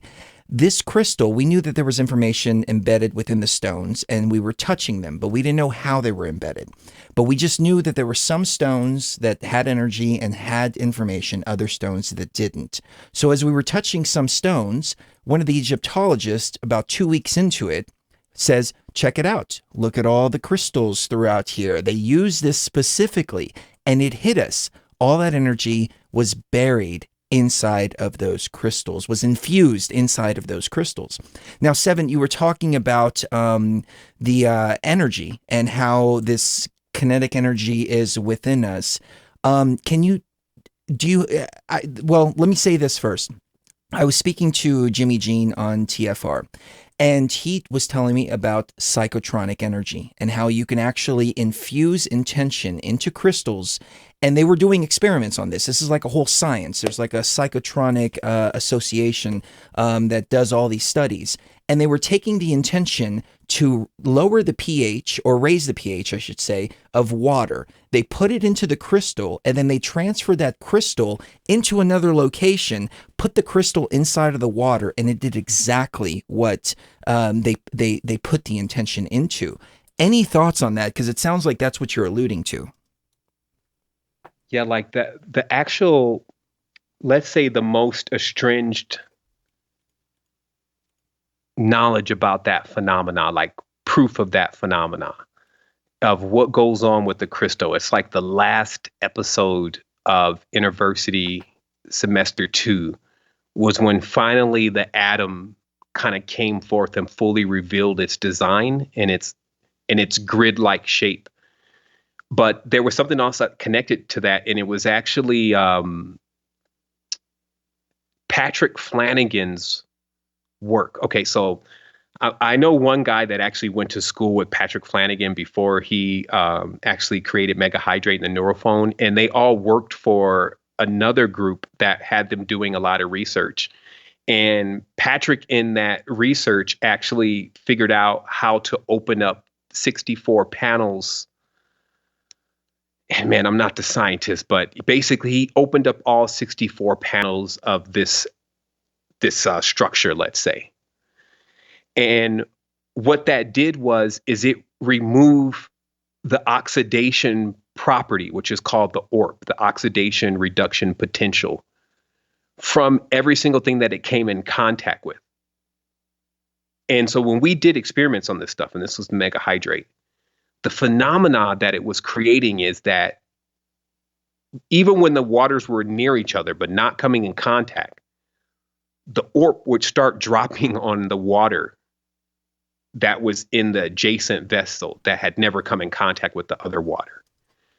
So basically it was proving that these molecules, and so rather than, everybody thinking, man, this is just ultra spiritual, I have to imagine it, just understanding that these molecules are actually invisible to our eye, but they are there.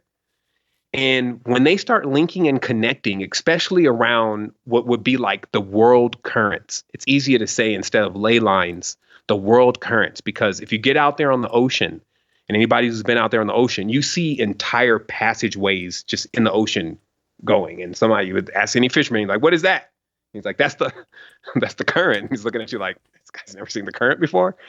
And you just see every single thing just in that current, whether it's trash, whether it's certain fish, or and they're all riding that current. So you can imagine, since this whole thing was designed that instead of cars, we all rolled in ships, like just real boats. When you got on the current, you would literally get on at a certain point and you would ride through the world.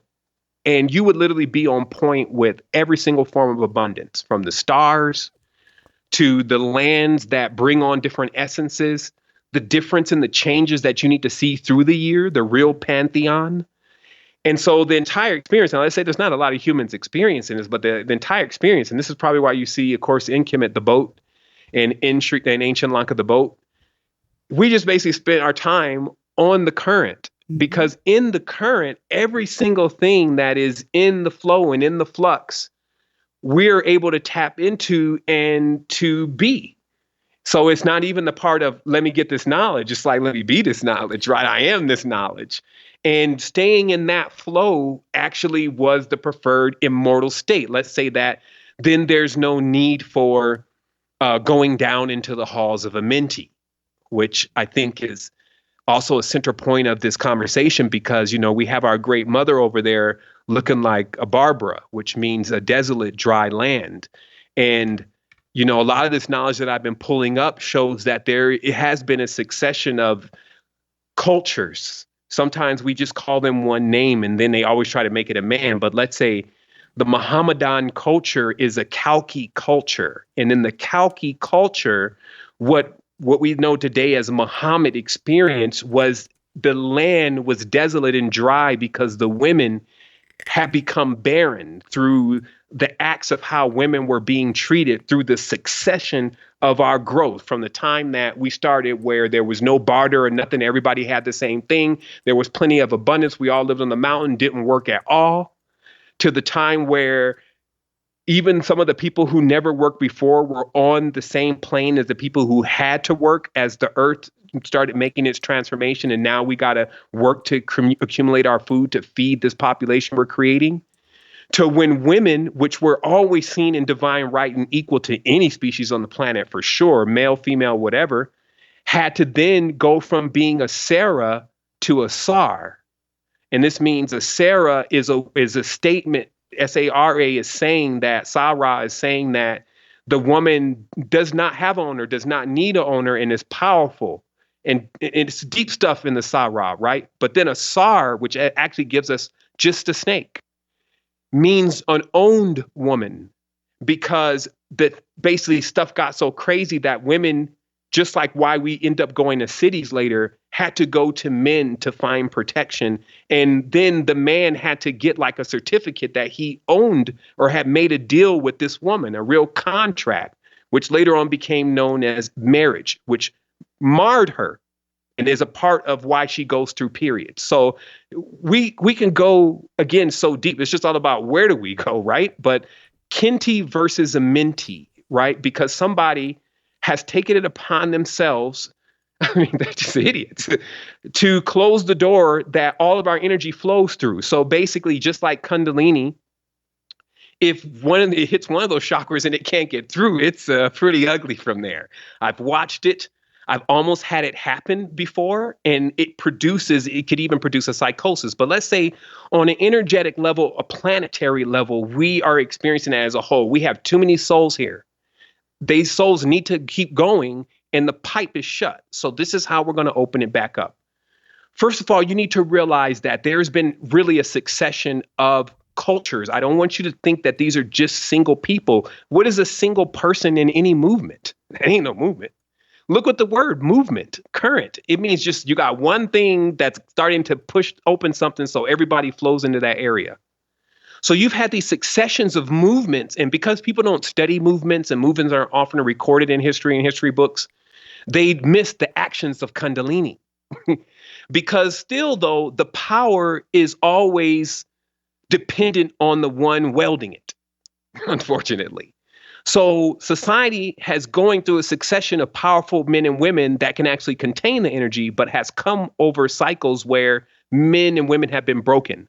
At this point, I think that we're finally at the cycle where the beings that are coming can hold the energy completely. And I'm only saying that from example, because my predecessors, just like I would say, hey, if I'm watching other templates walk around me, people that I recognize from other things, is that happening to other people too when they meet me? I couldn't be conceited enough to think that maybe I'm the only real being. So what this starts to lead to is it starts to show us deeply, and I'll just recess from here for a moment, that you really have to just be in tune and pay attention to certain things to get all the knowledge. What you had happen was, so now I caught my train of thought. You had these successions. So after Kalki, so what Muhammad did was, now the men basically, and I got to go back to that and just bear with me here. This is thousands of years. Muhammad walks into a situation as being already divinely guided by El Hidra, who's known as the Green One, who's also Murugan and Gabriel, and keeps popping up all over the place, right? Somebody may have even heard from El Hidra on this line today. Very active being and doing things behind the scenes. So he brings to Kalki something that nobody can refute. A book that is numerically equivalent completely all the way around to the number 19 while holding a storyline, which is impossible. This is what Muhammad is armed with, or Kalki is armed with as his sword, to change a scenario that has occurred in what would be the fertile region of the world, which has now become completely desolate. And the women are out there and they are not only diseased, they are also barren. And he comes into this situation, and let's say this culture, not a person, but a culture comes into this situation with this miracle. And through this miracle starts to clean up when women became completely barren because of the ownership that men had taken over them. So let's say it finally grinded to the bottom. And if you ever met like your great-great-grandfather and seen just how we call today chauvinists they really are, and how they really are like, Forget racism. The biggest racism that's ever happened is against how a woman is treated, and still goes on today. But right now, we're still living in societies that are actually trying to fix that kind of in their own benefit. But let's just imagine when they weren't trying to fix it and how women really felt. And so this is called a time when Venus pulled the energy away from the planet, which basically means the fertile component, the flowers basically don't open up anymore. And so nothing wants to really procreate and everything gets barren, right? This happened because of the ownership that was taken over woman. So what I'm getting to here is that when this energy or current moves through in Kalki, he has to come with the sword also, because he also has to basically destroy large hordes of men that created a rape culture, just like what they're talking about in the background of what's going on today, where women weren't respected at all. And this is why even the remnants of Islam today has like an overkill respect for women. It kind of flipped back to the other side. So instead of women, now being high and holy, and you can't even see their faces unless you have some connection with them, that's now become flipped back into that's now the disadvantage again. But you got to understand that they went from being completely non-fertile, promiscuous, and disease-ridden in that area as far as the portal everybody was going through, to it went through a cleanup process. But you can imagine what would need to come to clean up something like that. So that's the first, or one of the final successions. Actually, Kalki in the wheel or the spoke of Dharma is the last being. So it literally says that the end has already come and we're sitting in the judgment day. So if we stop judging, we shall then not be judged, and then we're able to move into the great collective. But I want to bring something to you so you'll know why there's an agenda here to keep you out of the great collective. The being who chose not to raise High Father, like he could ever kill High Father. He basically locked High Father out of this world. So it's important for you to make that crossover in order to join back with the family. But expecting the foundation here, you will have to become it and have to create it. So let me just explain this. So you have one succession for the melanin recessive and the melanin dominant. Okay, just like now on the floor of the Masonic temple is a black and a white, because when you service those two archetypes, you can generally, it's like a catch-all. You can get everything in between. So when the energy moves through, it moved through two men. One was Dr. Malachi Z. York, and the other one was Dr. Dorial. Now, you may not even know any of these people, and that's just how much the New Age community is educated about what just recently happened and where we're at beyond what Osho did. So Dorial is important to the New Agers because Dorial wrote the Emerald Tablets. And a lot of people are not affiliated or understand who Dorial was because he only has like 3 books, and the other ones are really rudimentary. They're nowhere near what is in the Emerald Tablets. You can clearly tell that Dorial did not write the Emerald Tablets nor translate it. He is not of that intellect. But his past is pretty interesting because it implicates him directly with the Great White Brotherhood. It implicates him directly to the Ku Klux Klan, which is a gross distortion of the ancient Incan tradition of the basically of the KKK. Like this was a ancient tradition from the Inca, and these priests took these wizards' robes and all this stuff that they saw the Incas with and created their own, and also created lots of division and confusion. Oh, interesting. The reason why it's important to bring this up is because in the Emerald Tablets, it talks about the halls of Amenti, if you remember. Mm-hmm. And boy, weren't we all looking for the hall of Amenti at that point? Because according to this, if you can get into the halls of Amenti as a Time Lord, this is where you need to go to take a break for a minute, to rejuvenate yourself, and then to come back. Well, it's funny you say that because on our journey, we went to the Temple of Hatshepsut. And in that temple, we felt like it was a recharging station. And we found time and time again symbols and signs and things like that. Cherie's experience was actually traveling to the halls of Amenti. Yep. I didn't go. She's the one that went. And the first thing I saw, because I was having a really hard time, and Chris said, okay, I'm going to stay here. I'm going to ground you. You go down, you go to the halls of Amenti, you come back and tell me what you see or what you saw. And so I let him cradle me. And while he was cradling me, I went and I found myself on a boat. And I was on a boat with Khnum on my right and Hecate on my left.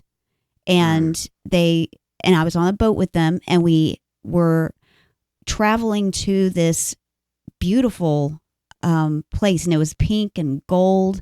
It was the most beautiful place I've ever been. And we stopped at the stairwell, and the stairwell led up into what looked like an ancient, like a temple, but it wasn't a temple. It had pillars, and it looked like a library. It looked like a real library, except much more fantastic than a library here.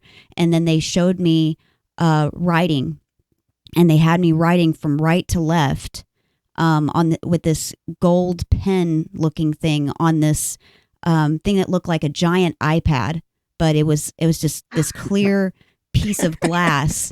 It was an iPad, a third iPad. And I would have known. Yes. And I was writing from right to left, and the language was something that I've never seen here on Earth, and it was the most beautiful language I've ever seen ever, and I couldn't even describe how beautiful it was. And they said, this language isn't for Earth. It's not for that plane, because it's too holy, and what you're seeing right now is too holy for it to exist in the plane that you're used to existing in.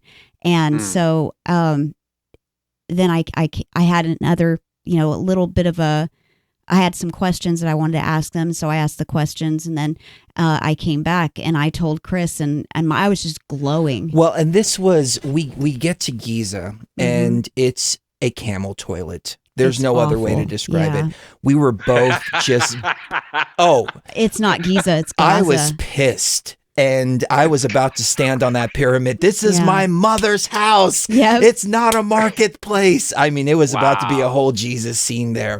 I mean, it got so bad. I went up to this Muslim guy. I got in his face. He wouldn't leave us alone. He wouldn't leave us alone. I said, if I let my camel shit all over one of your mosques, would you be okay with that? Ooh. You want camel ride? You want camel ride? Get the fuck out of my face. Yeah. Anyways, so we were beat the hell up. And so we went to the Temple of Hatshepsut, did our ayahuasca ceremony there, and found out it was a recharging station. Yep. And we needed to be recharged. So you're talking about the halls of Amenti, the purpose of the halls of Amenti being to recharge you. And that's exactly what Shuri experienced there in the halls of Amenti. So it was beautiful. Again, you're connecting so many dots for us tonight, Seven, and it's totally on point. And it's funny how it lines up with all of the internal experiences that we were having ourselves. So didn't mean to digress, but no, I mean it's a perfect, it's freaking awesome collective too on this.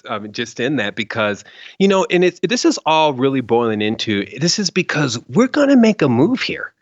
Like, it's like I always encourage people, man, stop remote controlling reality. Like, I love you too for going there and opening up that space for yourself and for others, and just really connecting into that side of things that's like, let's go and do what everybody keeps saying that they want to do, or want to know what's going to happen if they do. And it's in the collective consciousness. Everybody's wanting to blow one open right in the sarcophagus to see. And just to know that, you two have been there and opened up that space and made that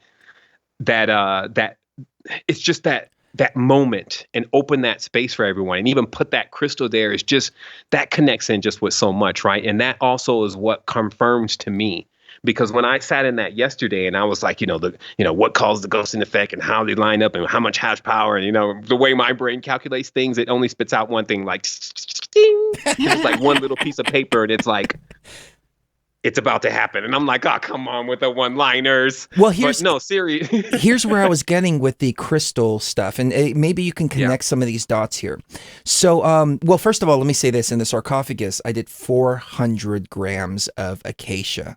400 freaking grams. It was epic. At least it was epic for me. But anyways, I'll never repeat the process again. Let me just put it like that. It was too much. But the crystals. So we had Chris Everard on the show. He said, I've never seen any photos of the subterranean chamber. We actually brought back a couple of rocks from the subterranean chamber. Nice. But he said, I suspect that water was coming up through the pyramid, and there was some kind of crystal energy taking place. So I'm wondering if maybe you have any insight into how this technology actually worked in the Great Pyramid, maybe free energy device, something like that. But you talked about the intention, water flowing, and it made me think of the subterranean chamber, water coming up, passing through these crystals, and somehow being transformed into some other type of energy. Any insight into that, and then we'll get back on topic. I was going to make a joke, but it's not going to. No, go for it. I was going to say, but I can't talk about that. No. Let's think again of the Well of Zamzam. And I actually have a book here. And it's like one of the last books. Yeah, let me just show it just so people know that, yeah, there is one of those Harry Potter kind of books running around here. And what it goes into, now, first of all, to chime into Kenti versus Amenti and what are we talking about? Because obviously, I'm sure you've seen that underneath, you know, the great temples. As you see, this is a 1 of 500, and you're supposed to give it back when you die. And obviously, this, instead of them giving it back, they put it on the auction somewhere. And it fell into yours truly's hands in the most synchronistic time for me to get the rest of the actual documentation of something that was being told to me while I was in still the position of non-trusting and needing to see the proof. And what this went into was, first of all, you know that underneath this structure is an extensive built out home level cavern system for hundreds of thousands. This is kind of like the reference to Zion in the Matrix, that underground city that is sitting underneath the pyramids now. So this area runs so far into Kenti, which is one of the original names for South Africa. So literally from the Delta all the way down underground is a city. You know, I don't know if they're trying to model Wakanda after this. I don't know if this is Shambhala. All I know is most stuff that really goes on this planet that's crunk goes on below the surface, and it's happening right now. And it's kind of even logical that if you can boss up really to your sovereign level, maybe you choose to take a break on the world for 15 years and go underground and learn whole body breathing or something, right? Like just build out an internal cavern and chill for a while and activate your abilities. You've had enough on the surface, right? I say, let's go. I'm ready now. Exactly. You know, let's build it out. That's what Sovereignty 2020 honestly is really about, is that getting the infrastructure to do that. But the reason why I'm bringing this up, because you asked a question, what's this connection with the water and the crystals? If we can remember in the beginning, there's the 4 rivers. Everything starts from this 4-river flow. And it makes perfect sense to me that just like, I got to bring a connection into this first before people, you know, just so they can connect it all. If you understand ley line work, which is often done in Freemasonry, you will see things like we see here in Costa Rica. When you go downtown to Avenida Central, downtown is always the center of the vortex. Central Avenue is always the prime ley line. And then right where the big thing happens, which you'll notice is the 4 corners, you'll generally get some Masonic work, whether it's obelisks, certain hotels, symbols of Bacchus, you know, lots of stuff. So in Costa Rica, it's some of the old craft stuff. So all the symbolism's replete. So on one side, they have the Gold Museum, just so you can see how it's done. They have the Gold Museum where they hold all of the ancient gold from all of the indigenous people that they found over here. It's sitting underground, actually, in a museum. You walk in the museum, there's 2 pillars of Jake and Boaz. Right next to the museum, there's the National Theater. Excuse me, we going in tonight. There's a National Theater. And in the National Theater, the first play they did there was Faust, which is when the man, of course, sells his soul to the devil. Now, right in the center of this area, there's a waterfall that has 4 heads on it, and they're all the 4 heads of Bacchus, which is like the corruption of Murugan. And then, because it's fertility gods, Murugan is also, by the way, for those who are trying to figure this out, is Moringa. The word Moringa comes from Murugan because Murugan, after the depopulation of what happened to Earth, encouraged people and gave them certain things to be able to repopulate again. Okay, and encouraged them to repopulate. So there's a lot of things in indigenous cultures that mean the name of Murugan. So, wow. You know, yeah, when you go down one of those times, I just want to make sure it connected for you. Where was that? I've got a million thoughts going through my mind right now. Let's just finish this last one. Where were we at? Okay. No, right before that? Right. Okay, so the configuration of the Masonic layout in Costa Rica to prove this ley line work and how it's done. So you got the four heads of Bacchus. You can go right now to your Google Earth. You can see this stuff. You got the four heads of Bacchus there. Now, right on the other corner, you got Kronos. It's a hotel called Kronos. So that's obviously Saturn. And so you got this entire configuration that's sitting right here in the city because you're like, damn, man, you bring it out really far. Whatever goes on right there spreads to the rest of the entire country because that's the heart right there. And that's why people are gravitating all the time towards downtowns of cities, which is a word that is taken from the Hindu Siddha, which means one who's actually activated the centers of their consciousness, like what we call the chakras, to bring about powers. So now they speak of this kind of stuff externally. When we're talking about now powers, rulers, and dominions, instead of us talking about astral bodies and things, now we're talking about governmental or gubermental parties. We're talking about golems and artificial eidolonic structures that are created as a mimicry to our truth. Okay? So as we dive into just that, I want to then say, then of course, if there is just like all the lenses open and close at the one time, there's a four rivers on the planet, which was already talked about. And whatever is going on right there, whatever is hitting that stream is going to be in all of our supply. So it makes perfect sense if this structure was built to run down certain crystalline places. So just like what is revealed in this book, it talks about that there's a well that the Arabs knew as the Well of Zamzam, right? And anybody in the Islamic tradition knows of the Well of Zamzam. It's like as a kid, it's the only thing that's really entertaining you about the whole thing, because supposedly that this well contains this water that heals you and heals anyone that drinks it.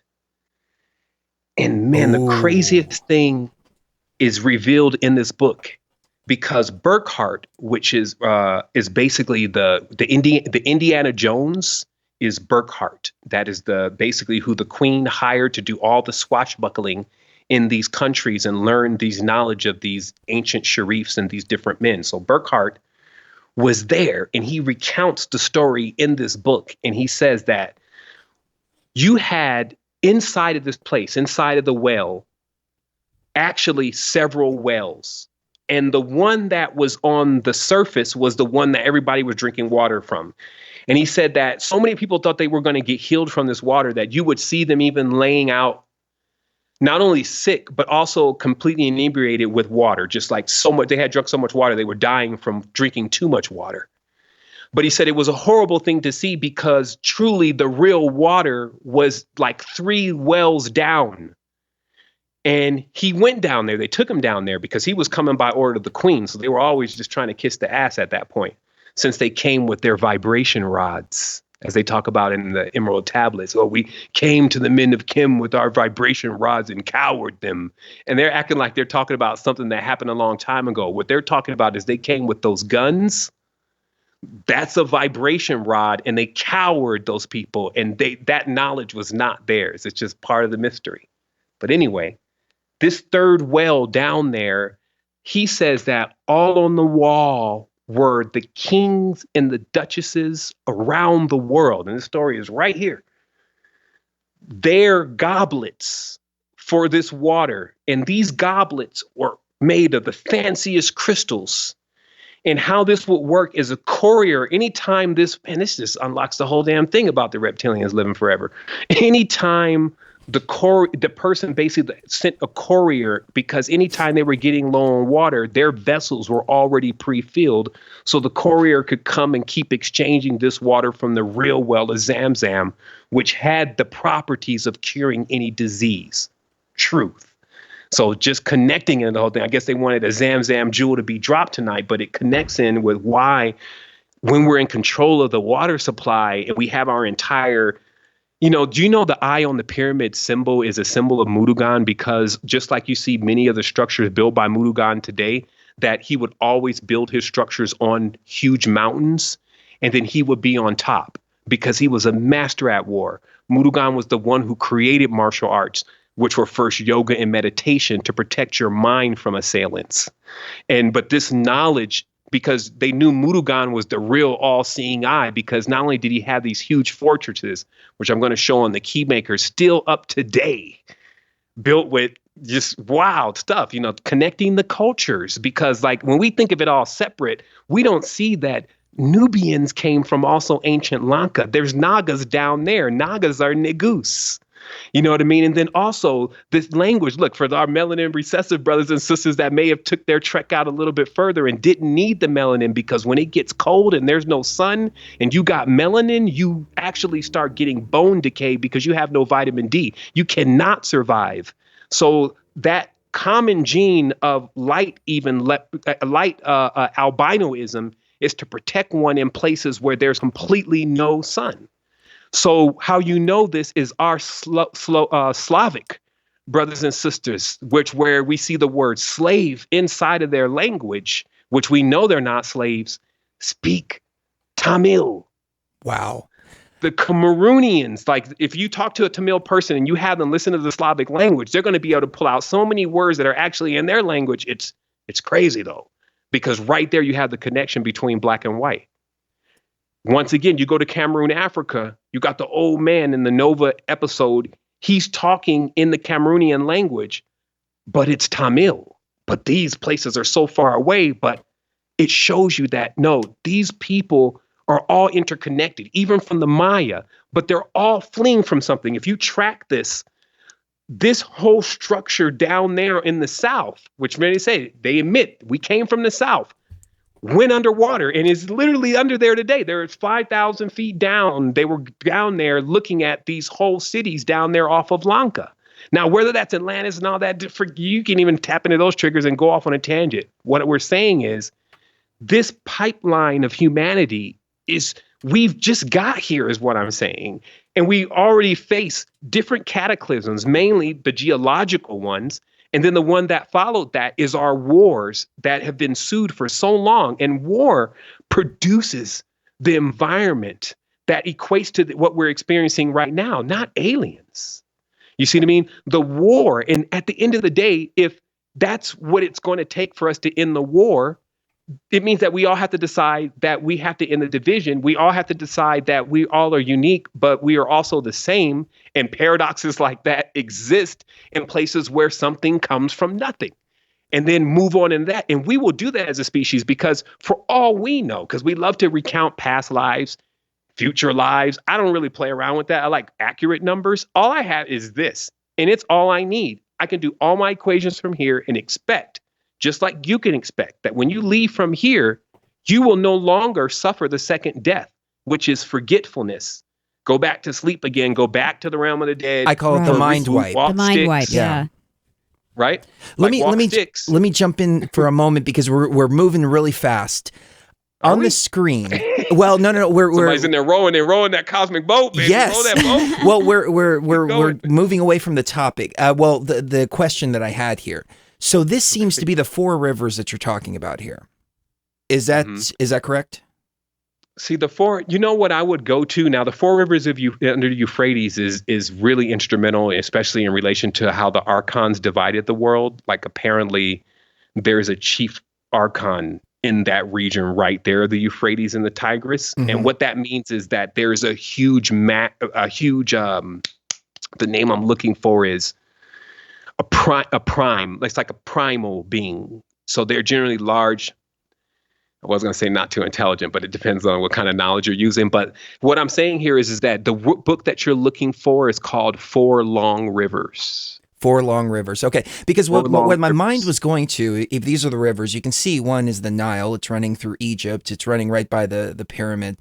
And I'm wondering if perhaps they were using that water, charging it up, as you said, to create a healing type of water, something that cures everything, like you said. And I'm wondering if maybe the Great Pyramid wasn't necessarily an energy device, but more so a healing device. And aren't those the same thing? Like, I think that when you don't separate your energy source, just like why we can't use electricity, but we can use certain energy coming off of different kind of coils and different kind of crystal configurations, it actually charges us. So that is the big play we know, is that the same energy that we use should be the technology that we use should run on that same energy, right? That's So true. if this That's thing's true. supposed to allow us to communicate with each other, it still would need to be able to be charged up by the same energy that we give off.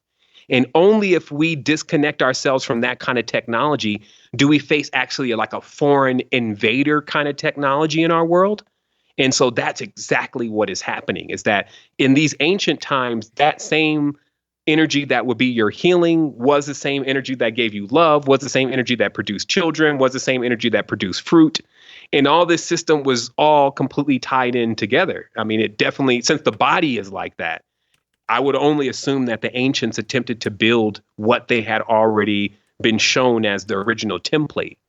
And so when the water runs dry in our own consciousness, in our own bodies, right? And the water runs dry in our own system or gets contaminated when we get murky waters, which is a lot like having the disturbed mind, right? You know, I guess we can see all of the withdrawals and the effects that the earth would experience in just taking these crystal waters. And that's, again, showing us the power of the organic technologies, taking these crystal waters, you know, these hydrates, these silicates, learning this stuff, you know, rather than, you know, the Jersey numbers and stuff like that, actually serves us rather rapidly, because there's this idea that you need to learn this huge book. But the reality is it guides you right to what you need to know, you know, so that's the beauty of it, right? You just get what you need to know in the mainframe. I think there's a lot of information out there right now. Well, you know what's Wow. interesting about the Great Pyramid and how whenever they dammed up the River Nile, what happened was they did it because of what you were talking about earlier, where, you know, people are always trying to get stuck somewhere, and people were trying to get stuck in the same houses by the Nile that they've always had for 50, 60 years of their lives, and they don't want to have to keep moving, because it used to be the case where every year, and this was explained to us actually by the cab driver that we had in Egypt. He said before the river was dammed up, they used to have to move every single year because they would live close to the river. And then every year when the river would start to rise, they would have to pack up and take their whole house down, and then move their house to a different place, a tent to a different place that was a little bit further uphill, so that the river, whenever it rose, didn't take over their house. And he said, so now we get to have houses here all the time. And exactly. And that's all. Real estate. A problem. Well, here's what I was thinking too, as Sevan was talking. You know, the whole idea of Egypt being a battery, the Nile being a current. Well, it's not the only battery. I was thinking about the Mississippi River. Oh, the Mississippi River, the throughout Amazonian everywhere River. that run the Amazonian and also River. Think Yes. about how many smaller ones were in Nubia. It was like they were all over the place. It's like the same thing this guy is revealing. They call it the mud flood thing. It's like super French right now, but you know, I'm hanging out there with him. But he's basically proving like there's like reset cities and things that have happened in the US, but kind of like proof that we were using some kind of free energy devices, even in London, even in the US, in the same places where our fireplaces were. And that the history of even what's gone on in the last 400 years has been grossly wiped because there's been a direct attack on parents to create a world that is full of children.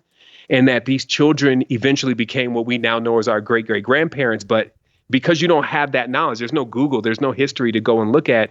If you asked your great-great-grandmother if there's going to be a disconnect there, she's not going to know where her mother or father or anything is from or where they came from or anything, because there has been what this guy is showing, a huge disconnect. So even recent history, like the meteor shower that hit the US and tore up lots of stuff. They call them the Bay holes or something like that, the Bay circles, but you can see them all over on Google Earth, and they're these perfect holes. And then they show even during those times when you go back to the old, where you go look at the old newspapers. What was that used to be called? The machines the they start throwing away. microfishes. The microfilms. Microfilms, So you go back and you see them literally changing the cymatic patterns on churches. You know how we know that the churches are configured. So in conclusion, that knowledge that we're talking about of frequency and vibration, which is everything, has been taken and put into churches and structures. We've seen that now with Gothic cathedrals, but even some of the simple churches in the US where that big thing is sitting like right by the steeple and it has that huge cymatic looking circle, that this guy is saying even that is used to cause vibrational situations within the city. So I guess, in centering this conversation, what I would love to, just to really ground into is us just realizing, man, first of all, what an adventure. Despite all what's going on, because I still live and breathe and I'm still kicking in this thing, it really puts me up to a challenge of really figuring out, how we can really bring some relief into this space. And, and just to, give us all a mental break for a minute and a spiritual astral break on some of the deeper knowledge, just in the realization that because we have this spiral fingerprint and it is very unique, it hints to us and it tells us actually with proof that within each one of us, there is a missing piece that needs to be connected together. Like we have each a uniqueness, but we need to put all those uniquenesses together. We were even dancing around with something the other day my brother Sven brought up, and it was so dynamic. And it was about, since we work in collectives and we often join our collective forces, having that, whatever the collective force creates, start working with us individually to heal us. So imagine if there's 20 of us and that equals something, but then we start channeling that something to work with each one of us individually to heal us, because it has the power of all of us, like in full summation, right? So using just the power that we have together and this connection that we have together, not underplaying it for, you know what I mean? It's like, oh, well, yeah, we need this and we need that. And, and not really seeing that, hey, actually, all we need is each other to realize each person here has something very unique. Now, this uniqueness, it equals infinite abundance for you. This is why you want to find out what your uniqueness is. It is your fruit. Just like the mango tree can keep producing mangoes, it's like for you, what you can keep producing. When you're producing another kind of fruit, this generally is the job that you're working at, and they don't have your interest in mind as far as building the future with you, you are harvesting someone else's fruit. So generally, there's nothing for you to eat after that. That's why they call it income when it should be outcome. You just worked, you should get outcome, not income. But anyway, that's how linguistics work. Good point. So what we're getting to here is that obviously our energy is being brokered off, and we need to get control of it. So one of the things that we're designing that is one of the most massive efforts in bringing us into realizing just how powerful we really are is understanding also when we start shopping with each other, featuring each other's things, really, really connecting with how we're sharing our information, understanding how to dominate search engines, how to dominate, because I'm good at certain things and somebody else is good at something else. And instead of us putting those things together separately to try to get each of us together ahead separately, we put them together to work with each other together. So we erected something that began and is now completely metamorphosized as this.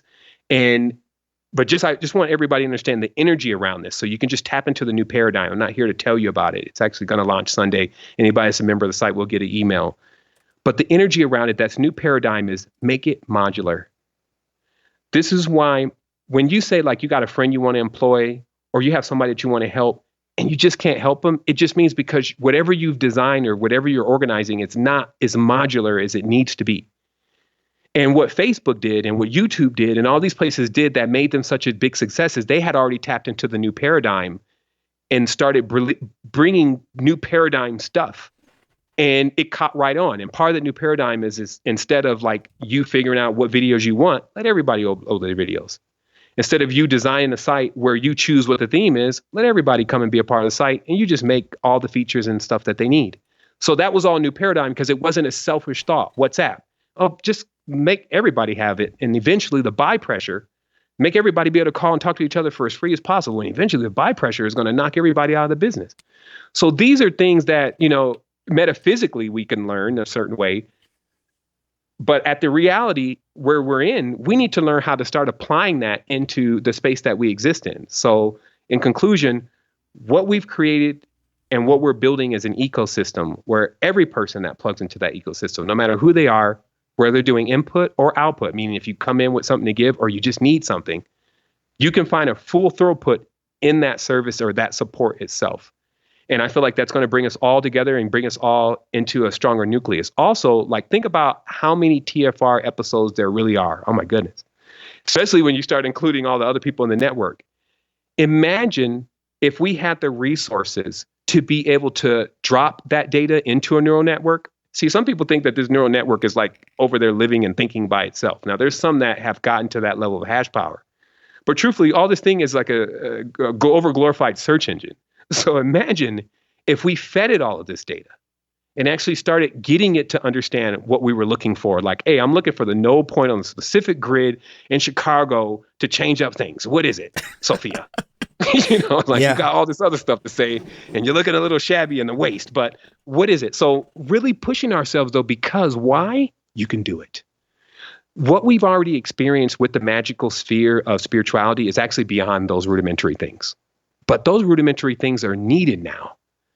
We need someone just like what Chris and Cherie did, going in there, bringing it in, like cameras and all, I'm here, and the door is open. Somehow it happens. But just to realize that goes on all the time for those who choose not to remote control their lives and choose to step right in. Like they call that a walk-in, okay? Now, remember what I told you about what are these original pyramids really, what were they also used for? They were the real transportation stations. And this is why in Nubia, you would get like 4 of them in the backyard. They were making miniatures. Mm-hmm. And remember, and also the pyramid, the angle, instead of 51 by 51 is different. So this means that these do different, a little bit something different. And it's all based on how they're shaped and their design. But if we keep going to books, expecting that we're going to read it there, and if we keep going basically to anywhere beside this tribe, and that's why this is called the tribe of the sun. This is everybody on this line today. If we go anywhere beside this tribe, don't be surprised if you have to keep looking. But when you come into this and you bring your true self, you will find that you look no further. So I'm looking personally forward to bringing this closer together, TFR, Secret Energy, and all the rest of the networks that are in our nucleus, uniforming our knowledge for those that are listening to it in a way where we start actually really getting connected to, well, every time we said Kundalini, what was that conversation about? And let's see all of those conversations for a person who really wants to know about Kundalini, where they can hit enter in every single video that you ever had. We can start already seeing the text and go right to that part in that video where it starts to talk about Kundalini. This is the network that we are bringing online. And it's us together collectively that are also these questions. How many questions you get in a day? Oh, tons. I've got almost 3,000 unanswered emails in my box right now. And then some way, right? Like it's a losing war for any person that people depend on for knowledge and information. Oh, I've given up. I'm like, I can't check all these emails. I did it for a while, and then I was like, overwhelmed. And you want to have that email box back. You even try to go in. But imagine this, because collectively we are answering and asking those questions simultaneously. When we start logging it, which is one of the systems that we've put in play now, and we just start feeding our questions and answers, what it at least allows is at 12 o'clock at night in Hong Kong, which is about 6 in the morning or something for us, or 5 a.m. when we're not around and somebody needs to tap into what we're talking about, they can. So I wanted to bring just that aspect into the conversation, just as we, continue to glide in and, bring our stuff into whatever kind of closing we're going to get into. But I just wanted to let everyone know that there is no separation. So when you see these technologies and these forces, don't think that they've already figured everything out, because even if they did, they wouldn't tell you. Stuff like, you see what's going on with the life, the Eye of Life, these elements that really make changes for people. And then like Jeanette learned from a lot of the books that are put out about how you really know you're on the right path economically, conscious economics, when you're actually in the business of something that's healing. You're not in the business of healing, but in the business of something that heals. And what I mean by that is everyone works every single day, but often energy is put into different directions. When a person is getting something, we can afford, I guess in conclusion, what I'm saying is we can afford to be the cherry on top. We can afford to be the exception. We can afford to deliver where others have not. We can afford to be the truth where others have lied. I've been in so many different industries and watched grown men and women finagle their way every single day and tear down their morals by selling bad things and doing things that they know are not going to assist others. And they've agreed to that. Now I want you to know, though, that there's a world emerging. Do you know the conscious community is a $3.72 trillion industry? And why that may not mean anything to you, because most conscious people are like, I don't care about money. Well, no, money is energy. It means something to them. And if that's the resources that's supposed to be feeding our children, creating our schools, building our new augmentations into metaphysics, cleaning our waters, etc., then we have to actually put what we have together and go and take charge of that energy and that current. Yeah. So I just want to welcome everyone to course checking out the platform and seeing what we've developed, especially in relations to ohms, how we're going to get this jumped off. I'm looking also forward to coming into TFR again and actually, dropping some jewels, because, the synergy has never been off with TFR. That's one thing that we could always say, is that we always stay in this collective frequency and glide into the heights together. And that means a lot when you stretch that out over 5, 6, 7 years, almost a decade, right? So this is a time for us to start recognizing each other, right? Meaning, like, I see you, and just continuously bringing those nucleuses together to service humanity more. So I just, I wanted to bring that into play, just so everyone, doesn't leave the conversation without realizing that for us to get in here every single day, for Chris to do this, for Cherie to do this, it's so much that you do really sacrifice. Some think that, hey, you're talking about spirituality and blah, blah, but still being in front of a computer anyway is going to have its own effects. Being away from your family or away from people that you care about in nature, it's going to have its effects. So what we want to do is we want to ground in 2020, because we know we're going into the sixth sun. Check out Sergio Mangaño's work. We're merging the tonal and the nawal. This means that dark side and the light side of us, like the changeover that happens when we go to sleep, those two forces are going to come together, and they're going to push us into the internalization of recognizing who we are, so we can recognize who we are personally, so we can recognize who each other is.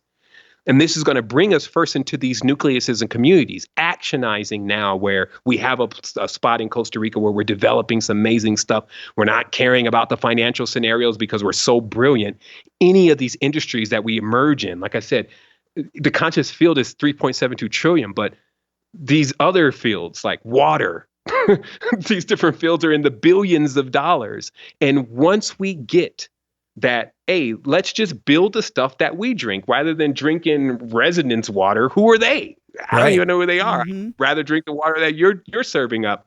So when we create those things, and this is what which we're doing now, I want to let everybody know that's where we're at now. We're building the alternate reality. We don't die. It may be very mystical how things change, but it happens in the twinkling of an eye, the transference of a world. All the old characters still play out to the end of their roles, but they no longer hold sway. And you've been placed into an entirely new framework. And only if you notice the subtle differences, which they sometimes call Mandela effects, will you ever catch on to what exactly is going on in a trinary field. Binary human beings, which I encourage people to move on. Black and white is not enough integers to judge really what's happening here. Nowhere is good or bad or light or dark. Move on to the next framework of trinary, which gives you that floating point, which is the bridge for you to take back control of something that you are really doing, but started remote controlling and lost the actual focal point, that it was all still up to you. So that's it. Your uniqueness, it brings so much power into this space. The first thing that it brings, and the reason why it's so powerful, is it brings the way you unlocked it. And that's what an elder really is. The elder has already unlocked their uniqueness. They have a fascination with unlocking others' uniqueness, because this only means greater things for the tribe. But also they know the method of how to do that, because they all went through that same process of self-discovery. So, that's what I have to say. I just wanted to say to everyone that I do love you. I do care. I've been into this for quite a bit of time, and it's out of the passion of all the experiences that I've been involved in. And I do go on the lessons myself. I'm always in the lesson. And so I'm glad that we're here standing side by side looking into this, not just somebody out in front and then everybody behind that person. We're going into this. In final conclusion, also, I mentioned Dorial. I mentioned Malachi York. I know there's some that want to know the quick conclusion to that, but I do want to just close that down. just remember that there's these constant successions of these spiritual teachers that have come, and they come with missions, but not all the time they achieve their missions. And I looked into those communities in the past, and I saw the pitfalls, that megalomania, inviting other entities that actually abuse innocence, which leads to child abuse or child molestations. Those kind of things happen rampant. Deviance of externalization. Once a person turns on Kundalini and tries to fire that out externally rather than internally, it actually equals where they just want to create with everything. And this equals a certain level of deviance, like just external.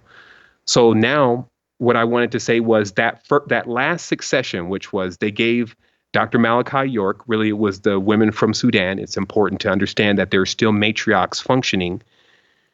The charge of leading the melanin dominant people into a balance and into connection with themselves and those that are around them.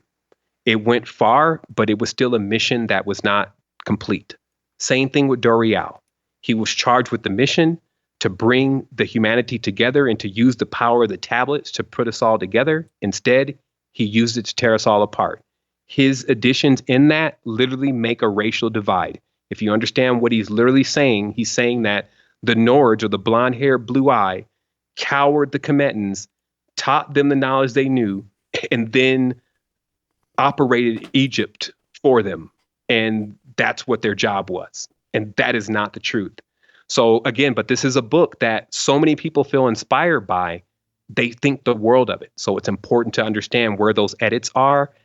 And so because that last movement, both of these two guys in this case, still didn't deliver the ball, bring everybody together in the whole racial game, we have now this opportunity, since we know all this, to bring in this new cultural existence of us being unified and together, because we've tried everything else.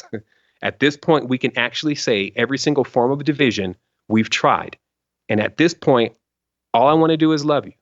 And I have a feeling, because also, I've been in places where you're around people that you think are ugly until 2 weeks later when you start realizing they're not so bad after all. Meaning all your judgments, especially the external ones, start falling apart when you just have to be around that person and you have to really look into them to see who they truly are. So when we all do this together, this community is always powerful in doing it. But what's plaguing us is we bought racism, sexism, and many of these things into the new age field or into the field of knowledge.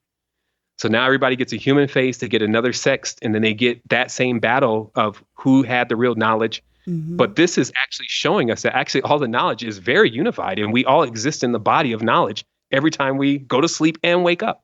So it's also time for us to wake up out of this netherworld, right? The netherworld where most of the characters or the, let's say the characters rule, and then put ourselves in, come forth into the day, into the awareness, be the suns, and then start shining this light through action, because that's what the array is doing. It's not thinking, it's acting on things. So through the actions, take this knowledge and this light that we've been given and build the tools that are necessary for us to continue. So to me, the mission coalesces in Sovereignty 2020, the women and the children. And when you dial into just that alone, Sovereignty 2020, get yourself together first. Don't be trying to throw in other burdens on yourself and don't really understand what's going on yet. Get yourself together. Then after that, you want to anchor to a really strong cause, because Kundalini does not operate without a really strong cause very well. You start thinking about these women and children, Syria and all these different countries, and the assistance that's needed, our oceans, the planets, the plastic, all that. But then when you do that in a Kundalini mind, it has a quantum solution. And that's what your uniqueness is. It brings quantum solutions to the spaces that you're fascinated in. And you're just being given that leeway now to know that it needs you now. This is no longer the practice, no longer the study. Got one more year. And I'm not saying the world's going to fall apart in a year. I'm just saying it's really good to give yourself some kind of deadline to conclude all of that knowledge and put it into action. So I trust everyone knows exactly what I'm talking about. And, and that rubs the right way. And, it's just something that needs to be said, though, that we make the change. Like when Chris created the station, that meant that everybody had, and Cherie created the station, I mean, everybody had a place to deliver their knowledge. But if he was still sitting there thinking about the station, still wondering what the design was going to be, still wondering if they really deserved it, or all of those different things, we don't have a station. So just know the power is the actualization of what we came here to do. So I was up at 4 a.m. working on the station this morning. all day, every day. That's how it goes, man. Yep. Give us your websites real quick. And if you don't mind, if we can keep you for maybe another 20 minutes, I want to take a quick break, but there's some ideas I want to throw back and forth with you. Okay. So everybody can check us out at secretenergy.com. That's the main site. We kind of stopped having so many different sites doing different things. So we coalesced everything into Secret Energy, and it's a directive. So if you want to check that out, you can. And Sunday, we turn on ohms, which actually we make an investment into you the moment you start the site. So it's a whole different level of how things are working, but it's actually really the way things work. So but that's where we're at. And now go ahead and, we'll take this break and we'll come forward with some final thoughts. Awesome. We'll be right back, ladies and gentlemen. Don't go anywhere. We'll see. You're going to live in a tank and be tied into this virtual world. You'll be able to wire your head in and just get unlimited pleasure. It'll feel like 10 times the best orgasm for 3 days if you want straight. They're taking the DMT. Hitler took the DMT. Stalin took the DMT. Mao took the DMT. The DMT. Hitler took the DMT. Stalin took the DMT. Mao took the DMT. The DMT. Hitler took the DMT. Stalin took the DMT. Mao took the DMT. The DMT. Hitler took the DMT. Stalin took the DMT. Mao took the DMT. The DMT. There's the owners of Truth Frequency Radio. They believe they're communicating with entities they call clockwork elves. I'm not going to get into what they're interfacing with. They believe they're in contact with off-world groups. Chris Geo, Truth Frequency Radio, he takes it. You see the elves, little green hats. We're in trouble, ladies and gentlemen. We're in trouble. The clockwork elves, all of it, I shouldn't even get into it. There's a reason they're all whacked out of their minds. They're taking DMT. And the point is that their whole science is way ahead. We don't even know what they've got. They're in power because they're taking the DMT. Hitler took the DMT. Stalin took the DMT. Mao took the DMT. Chris Geo took the DMT. Hitler took the DMT. Stalin took the DMT. Mao took the DMT. Chris Geo took the DMT. You think they're all a bunch of old men? They're in power because they were into this stuff 70 years ago. The DMT. They were jacking DMT 70 years ago. They were injecting it. They're taking the DMT. Hitler took the DMT. Stalin took the DMT. Mao took the DMT. Chris Geo took the DMT. Hitler took the DMT. Stalin took the DMT. Mao took the DMT. Truth Frequency Radio took the DMT. I shouldn't even get into it.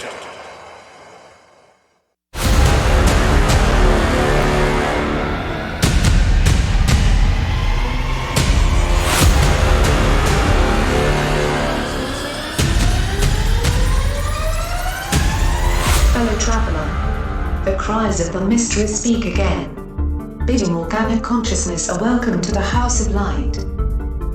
The great institution of materialism has failed.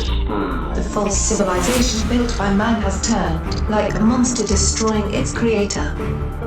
Science battles itself impotently against the barriers of the unknown. Only raw consciousness knows the true path. You, the illuminated, can carry the understanding upwards towards the light. Only raw consciousness can teach the children of men to live well, to die well, and in perfect measure, be born again, through the knowledge of virtue, compassion, love, and true understanding, as you are sublimely raised, beyond the veil.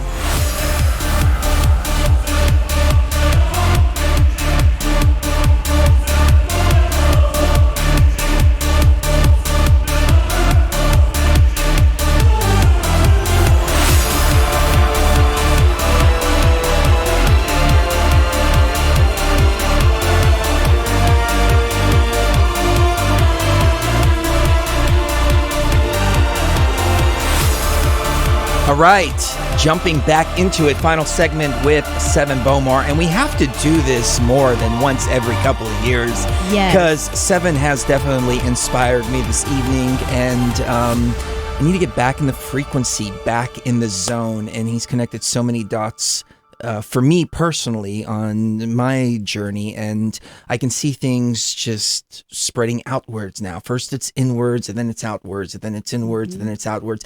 It's the ebb and the flow. What do you think? Yes, I've been in a weird vortex for the last several months, and tonight's been really helpful for me to get out of that vortex and pull myself out of where I've been. So thank you so much, Sevan. This is connecting so many dots for me personally, and it's like a starting point for something new.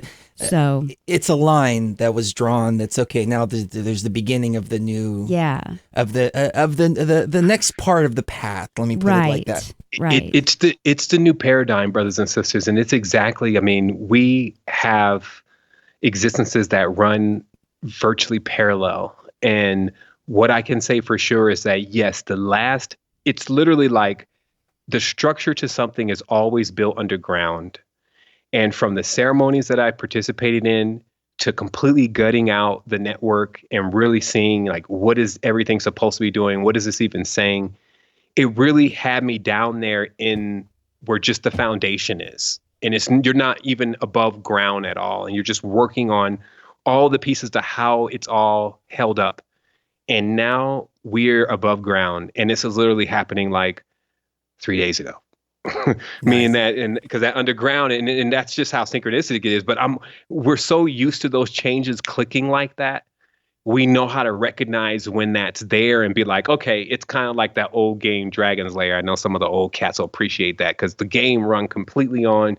You would just see the light really fast, and you had to click the joystick in that direction. And it's like it always became for me, because I played that as a little kid, being able to still see over the top a little bit. And it always became in life for me to always watch out for that point where just because everything was going in one direction or in certain ways, always be on the lookout for that little light of that moment where you can completely exit into the purpose of why all that was happening in the first place versus the drama of it taking place. So, we're on that precipice. That is very true. And I can tell you firsthand, Princess Daphne, she took a lot of my quarters trying to get her as a kid, too. Dragons. I saw that on the screen. I'm like, oh. My mom is sitting here right now. She's in the room with this homeless baby. And, it even got mom's purse, It's just, little Castlevania or something, Yep. It's designed, right? Like, it's all so symbolic. Yes. Let me ask you this, Sevan. So I want to share briefly, not the whole story, but some of the experience within the sarcophagus, because I want to get your take on a certain area that I accessed. So we were in the sarcophagus, 400 grams of acacia, and the journey began to go boom, boom, boom, boom, boom, up to the 12th. Hit the 12th density, popped out of the 12th density. I expected the 13th to be right there, just like a building, but I found myself in this void. As I was moving through this void, I found it to be very sluggish and very dense, much denser than the 12th dimension. It became light, and then hit this dense area. And once I hit this dense area, the closer I got to that 13th density, which was very spaced out, the more I realized I had actually found myself inside of a pyramid. As the closer I got to this 13 density, I can see the cone of the pyramid, and I realized, oh, wait a minute, I'm in an ethereal pyramid here. Have you heard of this ethereal pyramid, and do you have any thoughts on it? Because I know that you've looked into pyramid technology extensively, and so this is more of an ethereal, but any thoughts? Do you remember that scene from Blueberry when he pulls back on the whole thing and he shows you those two interlaced pyramids and, what we would say is the ancestors, which is a part of the vine of the ayahuasca kind of pulling back. It's like the only scene on Blueberry that's actually worth watching the movie. I think that movie also has another name. But if you haven't, it shows that now what you're dealing with when we're talking about this geometry, these ratios, which is very connected also to racism because it's the differences, okay? You have these interlacing fields of reality that are interlacing but not passable. There's a change that occurs in each of the space of the harmonics where you generally can't generally know that you exist in all those spaces, right? And we've kind of blown through that now. Now where you're hitting is actually the space, or where you hit with, which is the dense field, is actually the space that many children hit. And I just talked about this the other day, where I would be having these dreams, and many people have these dreams, and you're just trying to run through these dreams, and it feels, or you're trying to get away from something, and it feels like it's just so hard to even move your body. Okay. This is, I just call lo-fi, because bass, for you to even hear bass, or for you to even hear low frequency, is a product of it being encapsulated, because low frequencies and densities always look to escape. Okay. So this is just the products of sound. And so when we look in the products of sound, because we're energy and we're sound, we can look to these same principles to how we operate in the spaces that we're going in. So, just to add to what you're saying, absolutely, when you enter into that field, like being in that space where the pyramids are, just being that direct in the space, you're going to hit the top. Like, you're going to basically hit the tip of the capstone where all the matter is coalescing. Okay. And this matter, like, this is the real ether. Okay. And I can only say it from experience. When I came through the pipeline, basically one of the things that I was instructed to do when sleeping in like a tent-like or any kind of TP or pyramid-like structure is important, because funny enough that when you're releasing your breath, which is a gas, your thoughts, which are gaseous, and your farts, okay? I'm trying to look for the complicated word, but hell, my breath's late now. The farts, okay? All this then coalesces in the cone, right? Or in the pyramid. And everything there, like the real form of matter that's needed to create something, is right there. So then what they would do, and this is what the commentants were doing, is because that's how a lot of the animals came into existence, is that they would then take this ka, this it wasn't even ka, it's like in the alchemy we call it prima materia, and animate other vessels with it, like literally like pour this liquid into vessels, which are more like shells. That's the easiest way to understand them. So it's like you're pouring a heart, you're pouring a spleen, and in this process, you just imagine it's like literally it's like where baking cakes and all that really come from, but let's say it's all done metaphysically first.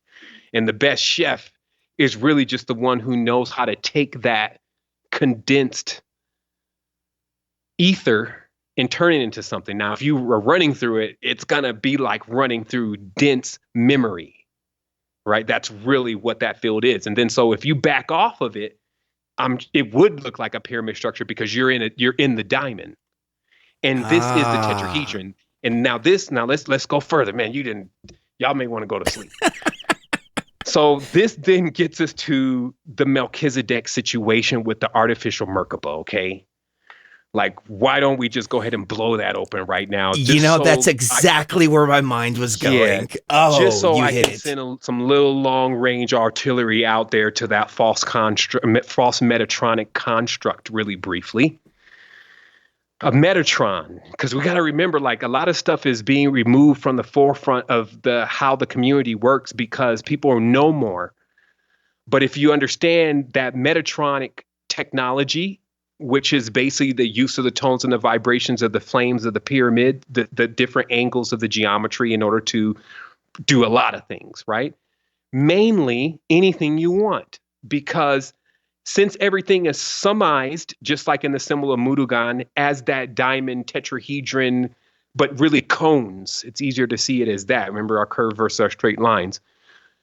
Because that is the field, you can do anything you want in the field. So peep what Drunvalo was saying, Melchizedek, during his last session. I'm not a Drunvalo Melchizedek. I'm not a Melchizedek fan, by the way, just all the way around. But it's all good. We're not here to make any wars. You go through the process. But anyway, what is he saying towards his last episodes? He's pissed off, basically. Not only is the stuff hitting sky high at Gaia, which we found out later on what was going on there, But all sorts of things are happening. He's being affected by stuff because he's trying to make money off of the Merkaba situation. The Jews are pissed off because they're the only ones that make money off of the Merkaba situation. Damn it.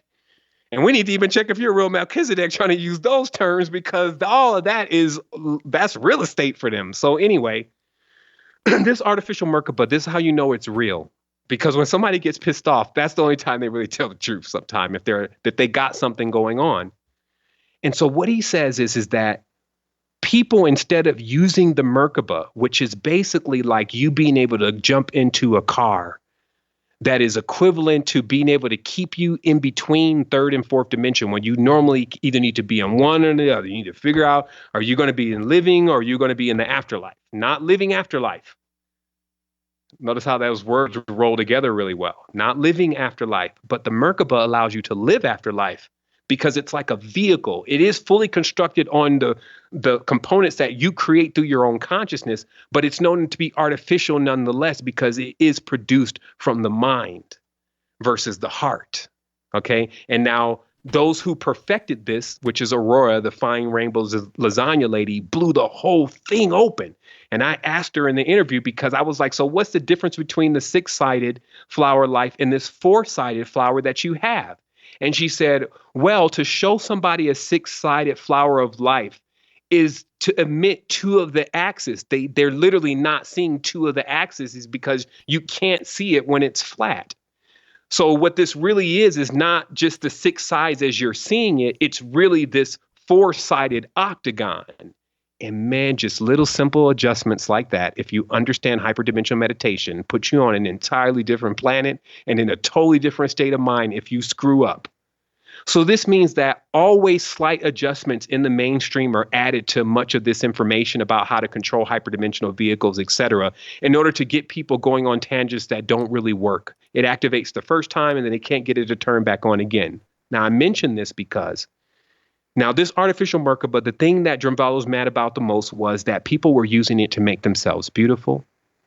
They were using it to make themselves wealthy, to make themselves more powerful over others. Now, this is recent. We're not talking about ancient cultures or the people living in the Black Forest or high elves. We're not talking about any of those groups. We're talking about recent groups of people utilizing the power of the Merkaba, keeping it all secret. Many of them were involved in those movements. That's why it's like, man, if you don't know that there's cheat codes, basically, and other folks are running around here masquerading like they don't know anything, and they're holding all that knowledge and playing dumb in front of you, it becomes Westworld.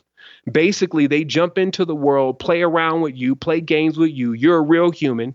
You're starting to have real mental problems with remembering all sorts of wild stuff that you can't connect, like you sleeping on the floor as an amoeba for 20,000 years, still trying to figure out what that existence was about, of you looking up just at that room for 20,000 years as you were going through development, and you don't have anybody to come and tell you that, hey, that kind of shit happens. But just the clothes in the reality, like the robotic feel, this is like a Westworld, because we know what is going on in Kemet. We are getting a little taste of what the real knowledge is. They have the whole corpus. And that, again, goes under the motif of Moses, who is the goat herder, Mason, a goat, who always has the horns, taking this knowledge, which it shows you in their book.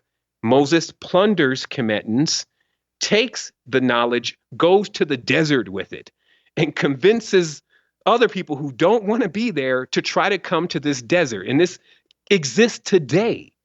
Like, the reason why they started opening up, and here's another clarification that needs to be clear, because I feel like that as we keep going, and this is, maybe they hit Alex about this, maybe they hit Cutie Pie on the YouTube's own because of the anti-Semitism, right? So we need to clarify very briefly what the term Jew means. Jew is a term that is a reference to Judea, okay? Very clearly, Judea. And for me to say that I'm a Jew from Judea is like me saying I'm an American from America. I have not told you anything about what family I belong to, what color I am, or any of that.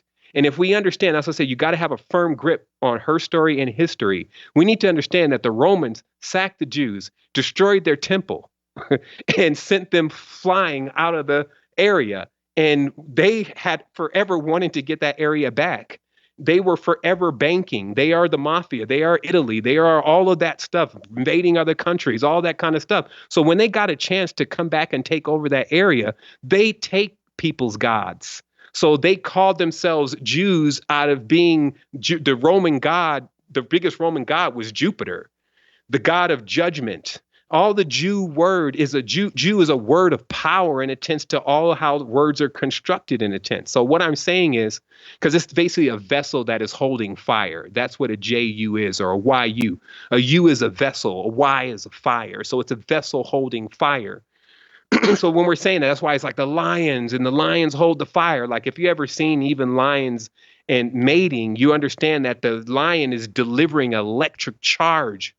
Like you even see the female respond to the electric charge. So this is like the connection with why the Sphinx. What is the mystery of the Sphinx? Because that race of the sun, just like every single other totem who has their totems, you got owl races of humanoid owl people, but don't know that they're owls. You got sloth people still and don't know that they're sloths. They can't see the connection. But if you watch Jupiter Ascending, the movie, you'll see how Baalim, everyone who serves Baalim is forced to take on the animal characteristics. You see him as a mouse, you see him as a weasel. And this is just to make people identify, which is here in my notes to mention, identify only with terrestrial things and make extraterrestrial or extraordinary things off-world. So that way we get our identities hijacked. We only identify with terrestrial forms. We think God is now a human being. We think divine feminine and masculine is a male and a female human. And that's the quick switch. And that's why I said it's just a mirror on the astral plane. The equivalent of what a mirror is here. There's one in the astral plane. And this is one of the most devious kinds of magic if you don't know what is going on, because it's like a crystal. Just like you said, you were looking into this crystal, and it can show you different facets of yourself. And like Narcissus, you can fall into one of those characters, never realizing that you're the entire fractal. And this is getting so, like Dan Winter would even mention in trying to love us and show us, it's getting it's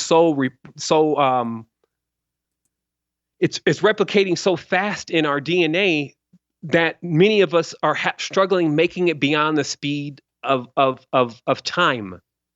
Okay, so we know the speed of sound, we know the speed of light. So what is the speed of time? And even us just finally getting constructed, especially when we're all on one, with some people who know these dynamics, like people who work at CERN in there eating hot dogs, and just ask them, so wouldn't the speed of time have a vibration? Can we replicate the sound in a vacuum by just tripling and keep tripling until we hear sound and that take us beyond the wavelength? Absolutely. And this is what happens with the construct of the consciousness when it unites with the original, which you are. It is the only thing that you can shield yourself from in a reality that is illusory. Stand with the truth. That's again why we're here on True Frequency Radio. But I want to bring that full circle. Let me just look also, because it did bring onto my mind to make sure that this is covered as far as the notes here. Now, remember, bullying, the act of bullying, okay? Because what happens is when you get into the animal construct, once they show the mirror to you, and then now you go, because that's why the tonal and the Nawa and the Toltec dreaming and the black mirror and the obsidian mirror is all showing you the same, it's telling you the same thing, Amateo, like, you know, looking into the mirror, what happened? What was he saying? Like he saw the future of the world. What was going on? So when you investigate all this, which is too much for us to recount now, you find that there's a extreme connection with the animals. And so what happens is that in this construct, there's this bullying because the bull is seen as one of the most strongest animals, right? So bullying is literally a reference to a way that an animal acts. Now, imagine a bull then around, let's say, a less animal. Like, let's say it's just, I don't know, a skunk, a weasel, a koala. The behavioral difference between a bull versus a koala creates racism and creates inequalities. So this is why, as I said, we have to watch this mirror world. Like what happened at the end of Conan? He had to break all of the mirrors to figure out that entity that they're depicting, where that entity actually really was. So you're just basically taking all of the pieces of every time they flirt with the truth and bring it to you, and then put it all into one thing. And what it's saying is, it sums it all up. You got to stop judging. All is self. You're going to create this stuff so fast, you're never going to know that you're creating it. Meaning, whatever your future is, if you keep creating and letting it suck the life out of your joy, and this happens because it's very important, like as perfect beings, okay? Not by the way the world defines it, but there's never been a mistake, okay?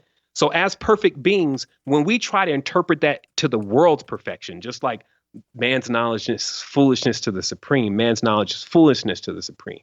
So when we try to actually connect that knowledge into, hold on, I'm gone now.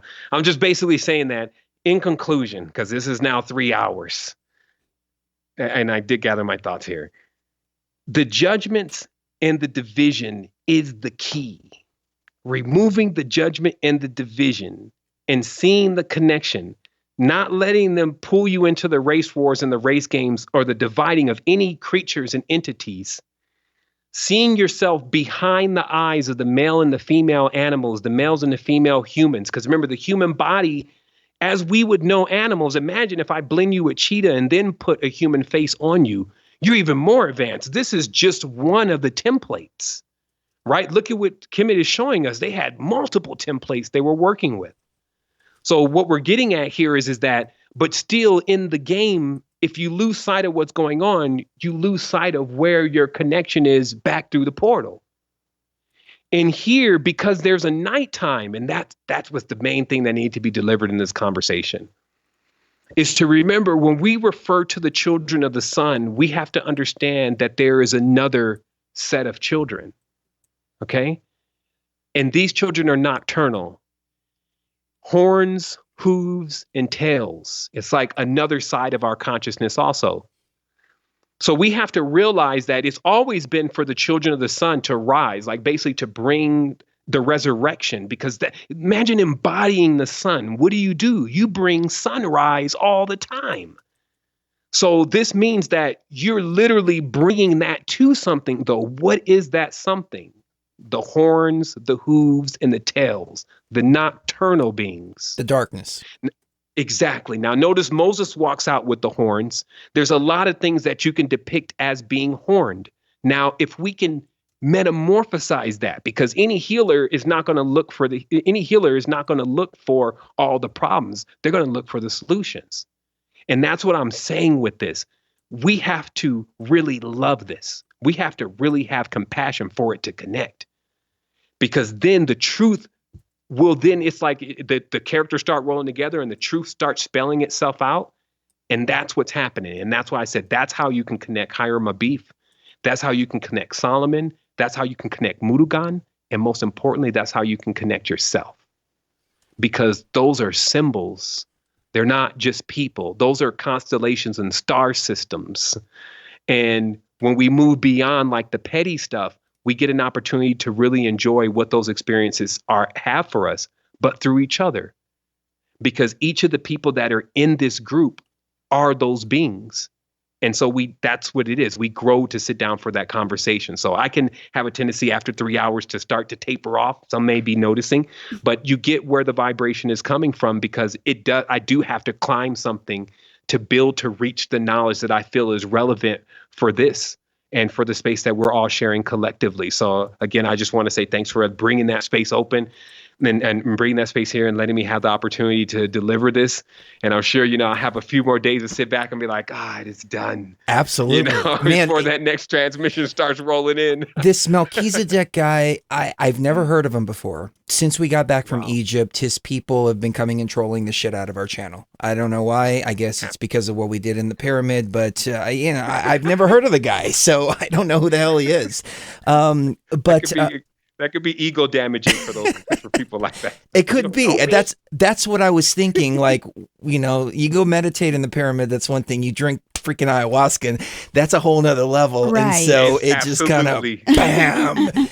That wasn't our intention. We just went to go do what we did there. But so you brought up the Merkaba.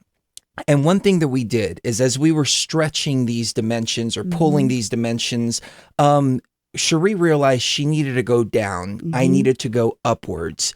This was all revealed at the Temple of Isis and a few days earlier. Yeah, and then the experience that we were talking about at the Temple of Hatshepsut, where she went down into the depths of Amenti. I was holding her, and I was her grounding element. Her heart stopped. As she was doing this, she was just I did seizing 250 up. grams. Yeah, she was seizing up and doing all this stuff. And instinctively, I knew just, hold on to her. She'll be fine. And I came so close to getting up, running. And running for an ambulance. Running for an ambulance, finding somebody and, hey, come over here and help. But she had to do the same thing for me in the pyramid because I was convulsing, I was seizing, my heart stopped. It was an intense experience. Yeah.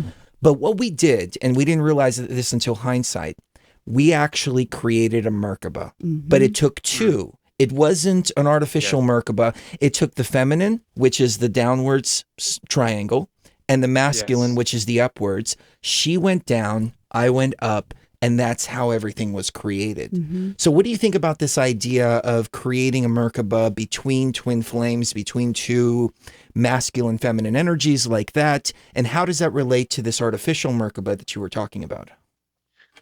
In conclusion, this is actually a really good place to tie it in because that is the difference.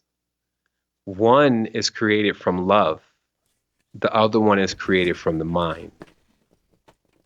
So the artificial Merkaba is actually created from the logical side of the consciousness by trying to figure out the mathematics behind how God put the world together when he merged letter with number, or it merged letter with number, utilizing those mathematical quotients mentally in order to create a space and to bring a form from that space that is not confined by, and this is what makes it so wicked, because this what's brought forth, it didn't come from a womb. It didn't have a mama. It was not warm when it was created. So it does not come with kindness or come with healing. So that's what artificial Merkaba does. It makes you want to get more money and greedy. It's the monkey's paw. It makes you, you don't think about healing people. You think about selling the medicine.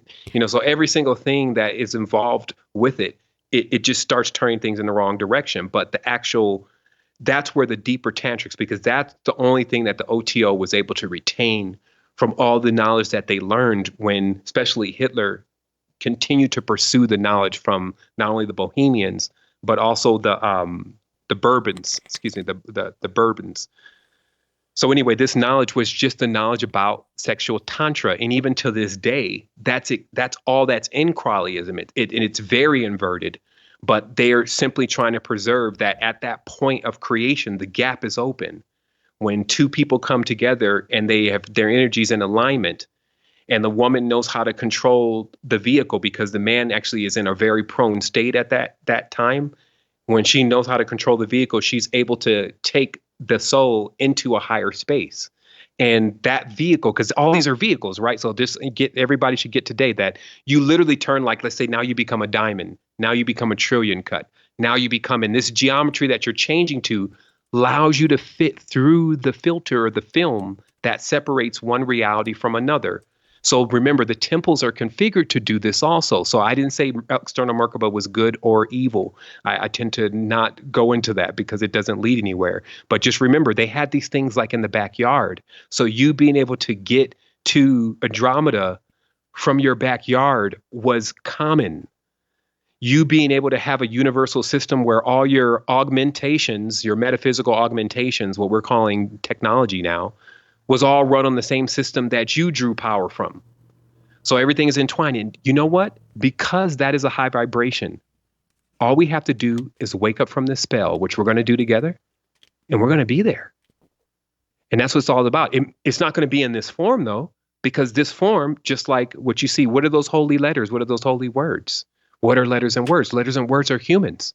The Kabbalah, A to Z, is the human being, the Kabbalah. So those holy words are a holy being.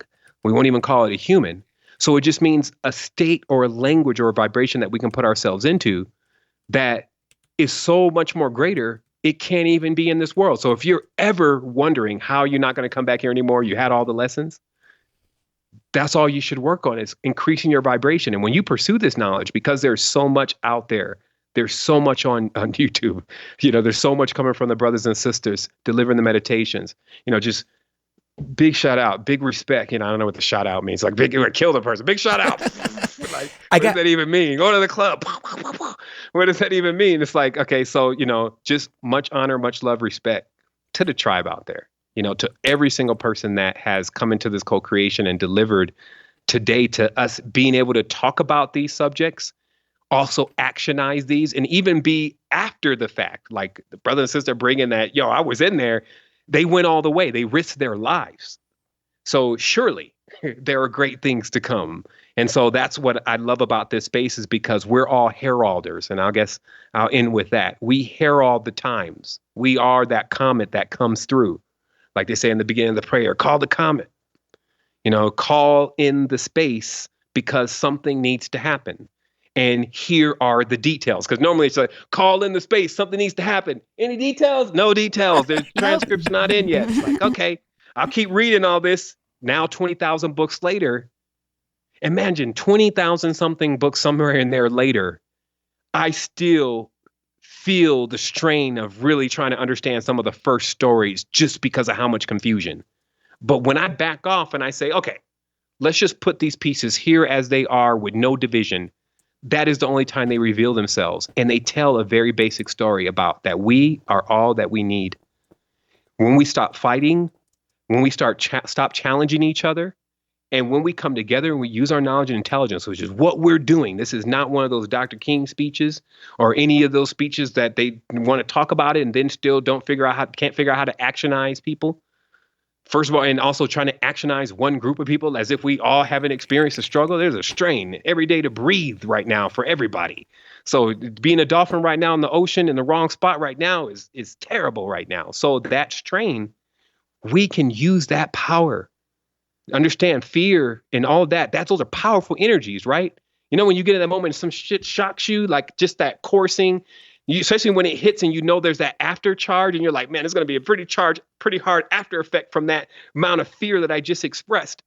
So remember, when you can harness that, because notice when you experience some really strong fear at one moment from something, if you just breathe that in and you hold it, you'll pass out.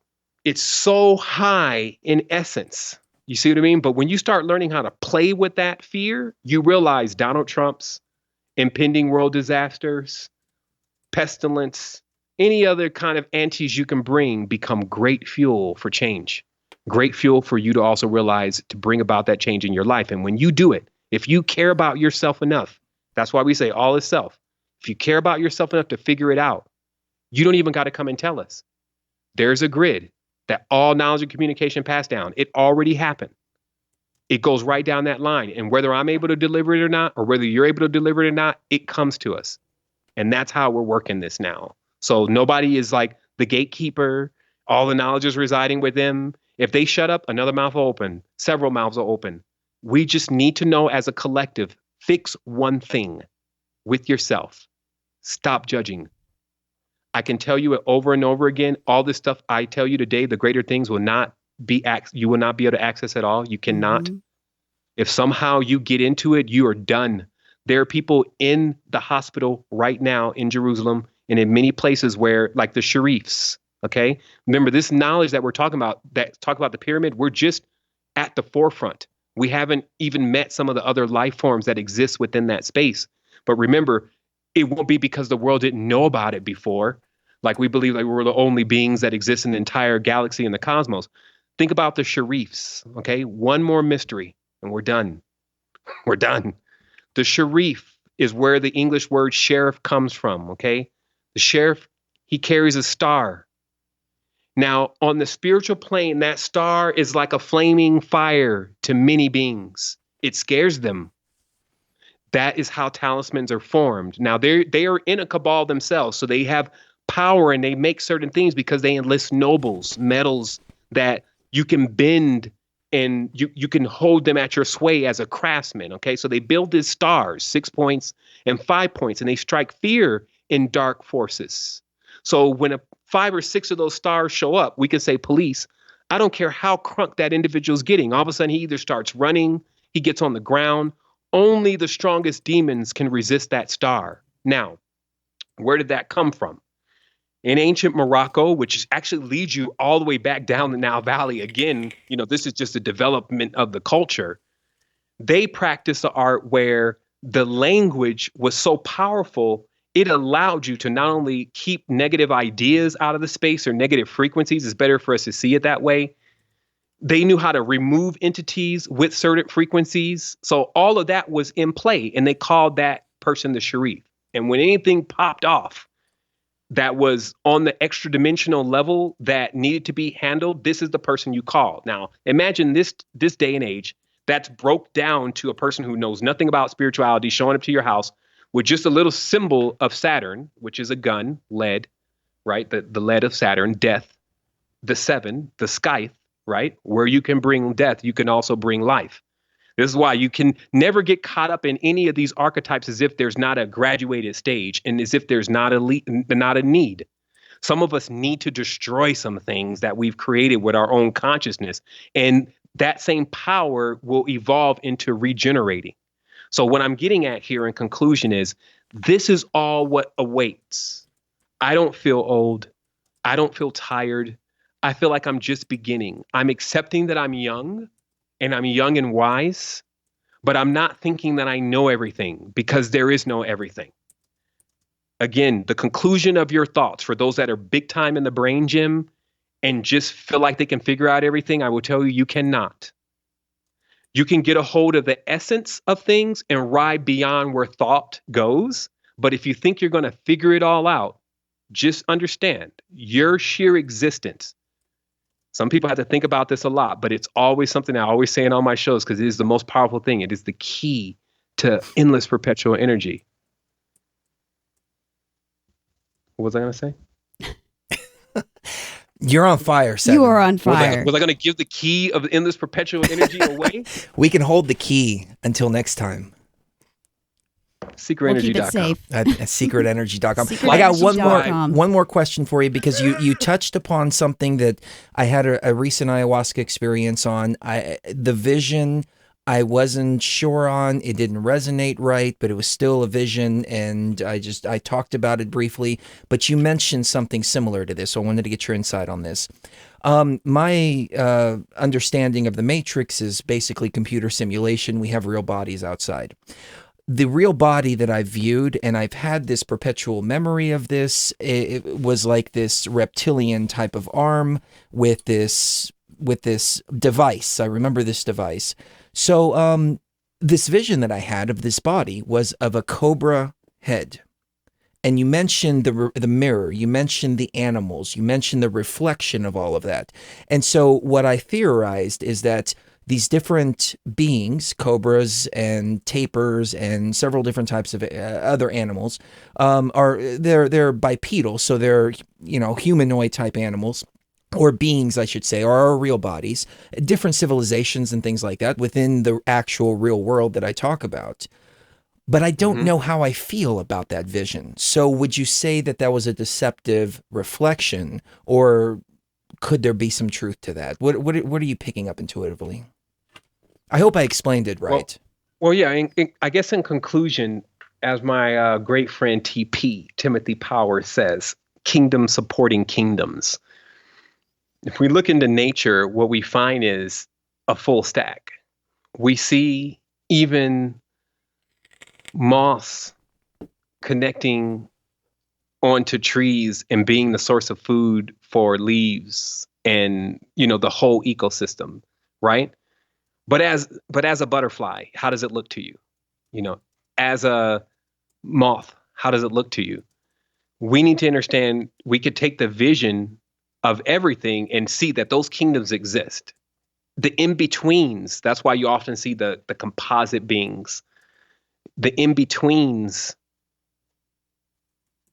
that's what you're seeing, right? So you're seeing yourself in between the transition, still having those components. Like I went on a DMT experience and saw the husk that I cracked from around me as I was coming out into this new existence. I didn't see anything in the physical reality, which actually kind of gives us more knowledge about just how much the physical reality really cloaks about the transformations that's happening to us all the time.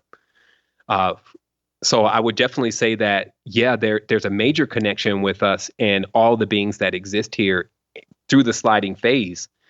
And as I always say, to assume that every single, let's say in this case, reptilian is evil is just as crazy as saying every single human is good. I would say that we work to understand the connections that we have with all these things that we see. We work to purge our truth from falsehood, break all the mirrors until we eventually see where this image actually really is of us, right? And that's all I can really say about that. And then also, these are also prolonged conversations and attempts to some of the things that we've talked about tonight. Maybe it could take more pondering for certain people. Some it maybe didn't sit well. And there also could be some dis-ease because of that, right? Like some people are trying to move certain energies or, they're working with themselves. So I also want to encourage people to understand we've put together solutions for that. And we're even doing that now. So also, I would love for you two to even come on to the key makers because you're key makers. Let's do it. And you're always doing amazing things and also bring this message of what you've done in the pyramids. I'm sure there's a lot of people that were on key makers last night that are on tonight and they're just loving this because, they just love this kind of stuff anyway. But I do want to also encourage everyone for us all to come together. Key makers comes on every Friday night. And we're going to run that for a while. And it's the healing part of this process. Because I feel like also when you tell somebody something that they don't necessarily agree with or they need to do the terrain modification for, as Kassar would say, there's like almost a dislike for you until they get that worked out. Yeah. So sometimes they we kill need the to messenger. leap them out of that as possible. Just know that we're moving in the direction. Like some people feel like they got their chakras removed. Now they don't know if they should put them back. I mean, stuff all over. Like you said this, you said. And so honestly, it's so beautiful that we've explored all the far reaches of the consciousness. So when we come together and we bring these stories together, it's funny because we're really going to see the similarities of how we all connect. But the powerful thing is like, again, getting each other to unlock that uniqueness. So even if that's just like one reptilian arm, we'll see what we could do with that thing.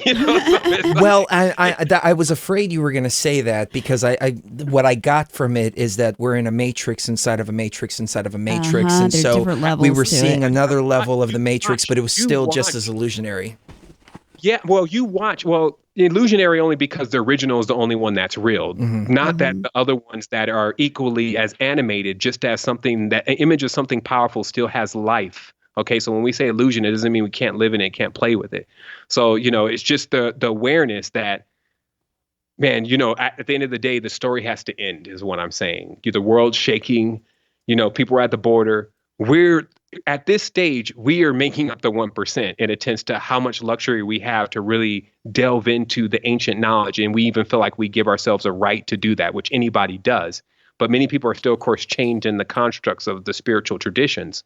So one thing that, again, that I will just conclude this conversation is saying is that these things are so instrumental for us all to go through together. We do this healing together. So also anybody that did feel like something that was said was out of alignment with what they said, so we can demystify that, so we can move on, clear that energy. Also, hit the support button at the bottom of the site and just talk to us and tell us what you're hearing.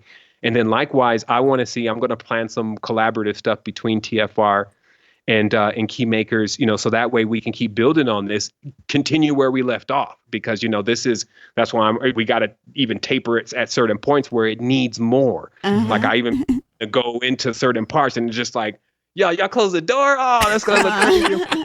Hey guys, I don't know what I just did. Anybody know where I was just at? But it's just like, okay, those vault doors are going to be open here in a minute, but just know we create those conduits together and how vital they are. So I'm going to make those efforts to keep connecting things. And, I love you, care about this audience, care about everybody else. We share so many common people. It's just that connection. So, me, I'm just, I'm high up there now. Now I got to go and meditate on the scenario and really see, where we're going next with this. As I said, it's not like we don't know. There's just stuff. I'm going to be actually early in the morning on ambassador training at 7 a.m., just continuously building this knowledge about this sovereignty. Also, just for those that are coming down to Envision next year, it's another good meeting point that I feel like is going to be some synchronistic stuff happening just in light of who's going to be in the crowd that's here in Costa Rica. And also, just lastly, the horizontal and the vertical waters. We have to really put this into proper perspective with the ancestors and closing this space. We talked about water a lot today and just how much abundance and joy that it's really brought to us. It flows with everything. It cleans us. That's what I was loving about water when we were just meditating on the other day. It's like, for lack of better words, water accepts your funky ass. I've got a million more questions, but I won't keep you, Sevan, because I know it's late where you are. You got to get up in the morning. I mean, we can go into the children of light and children of men. We can go into NPCs. We can go into organic consciousness. And also, notice how this episode was named perfectly, though. Like, I mean, I was trying to figure out how it was going to completely be brought in, but it was like Children of the Sun, Tribe of the Sun, and it was dialing itself in. But wow, we really, and then even the images, just understanding it's all energy. When they show you a snake, you ever grab one of those snakes and see just how hard it can whip? Oh, yeah. That spine that's running up down the human back, you just pull this off. And the thing about the snake is you can't tell. You can't tell when the snake is about to strike. It doesn't change its mood whatsoever. You can think it's perfectly calm, and then all of a sudden, it just strikes. That's why I'm apprehensive of it. On the astral plane, they always say you hold that as a symbol. Mm-hmm. That's the electric. We made that with the magnetic calmness, and we now have the powers of the entire creation. So, well said. That's what it. Love you, brother. Thank you so much. It's been way too long, and we got to do it again very, very soon. I know we had a powwow too. You know me. It's always love in this, and so I'm so glad. I'm just so glad. So definitely, anybody listening, check us out that hasn't checked us out.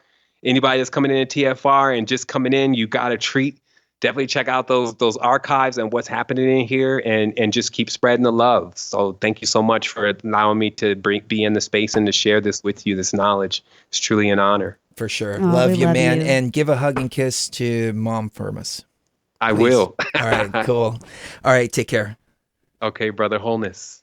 Ladies and gentlemen, thank you very much for tuning in this evening. There were a couple of questions in the chat room that I wanted to go over because people were asking, and I thought they were really good questions. So we won't keep it going too much longer because the little twin is not feeling well. Aww. But no, I'm okay. I can keep going for a little bit. Can we go for a little bit? Yeah. Okay. One of the questions was, in Utah, the ayahuasca ceremonies are far and few between. Is it okay to do ayahuasca by yourself? Now, we coined the hashtag become your own shaman. And we've put out a guide on how to make ayahuasca because I firmly believe that that is the true path. Because when you have a shaman working with you, you never know what the shaman's intentions are. And when you go down to the Amazon, unfortunately, it's turned into a business. And so you're not going to get a genuine ayahuasca experience. As a matter of fact, you're probably going to get a gringo dose, and they're going to take a bunch of your money. So we've urged people to do it themselves. However, I realized after we went to Egypt that there was a priest class, and the priest class would do the ayahuasca. You can find the acacia all over Egypt, and you can find the goddess pouring the tea into the mouths of the recipient, or you can find the priests preparing the ayahuasca for the pharaohs, and they would make it out of the acacia, which grows right there on the River Nile. So it was very clear, if you want to commune with the gods and goddesses, you need to use the acacia. And that's exactly what we did when we went to Egypt. But I realized that there's a problem with, this is such a big story that it's hard for me to go into, but I'll try to be brief. So grays, for lack of a better term, that's just what I coined them. They've been hopping on consciousness, going up and down. So people have to be really careful when they're working with these things. But I would say this, if you're feeling called to do it yourself, you and the plants one-on-one, that's the best way to do it, because you're not being influenced by a shaman. You're not being influenced by outside forces, anything like that. However, this goes for any ayahuasca experience, whether you go down to the Amazon or have one by yourself. It's really, really important to clear out your space, not only your physical space, but your mental space first and foremost. If you don't, then you're stuck in your ayahuasca experiences in these thought loops because of all of the clutter that is going on psychologically and spiritually, maybe even physically. That's why they say set and setting is the most important thing. Set is the Your mindset setting is the physical space. So when you clear out all this stuff, then you can work one-on-one with the plants. I've seen cases where people are stuck reading a bunch of stuff, reading a bunch of books. Then they go into the ayahuasca realm, they'll drink ayahuasca, and then whatever they were reading earlier that day will begin to manifest within the ayahuasca realm. It's important to find the discernment and use the discernment between the visions that are manifesting from your consciousness and the information which I term, which comes from what I term raw consciousness. Raw consciousness is the state of our consciousness before any of these experiences, including any past lives, including all of this. And as I mentioned to Sevan earlier, my model of reality is basically a computer simulation. And there's scientific evidence to back this up, like computer code found within the fabric of space-time.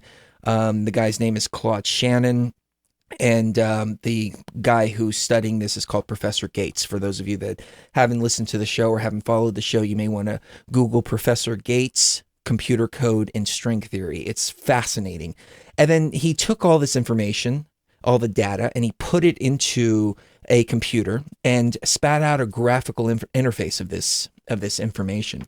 And this information is adinkras. That's what he calls them, Andikra. Adinkras. So these adinkras, Professor Gates.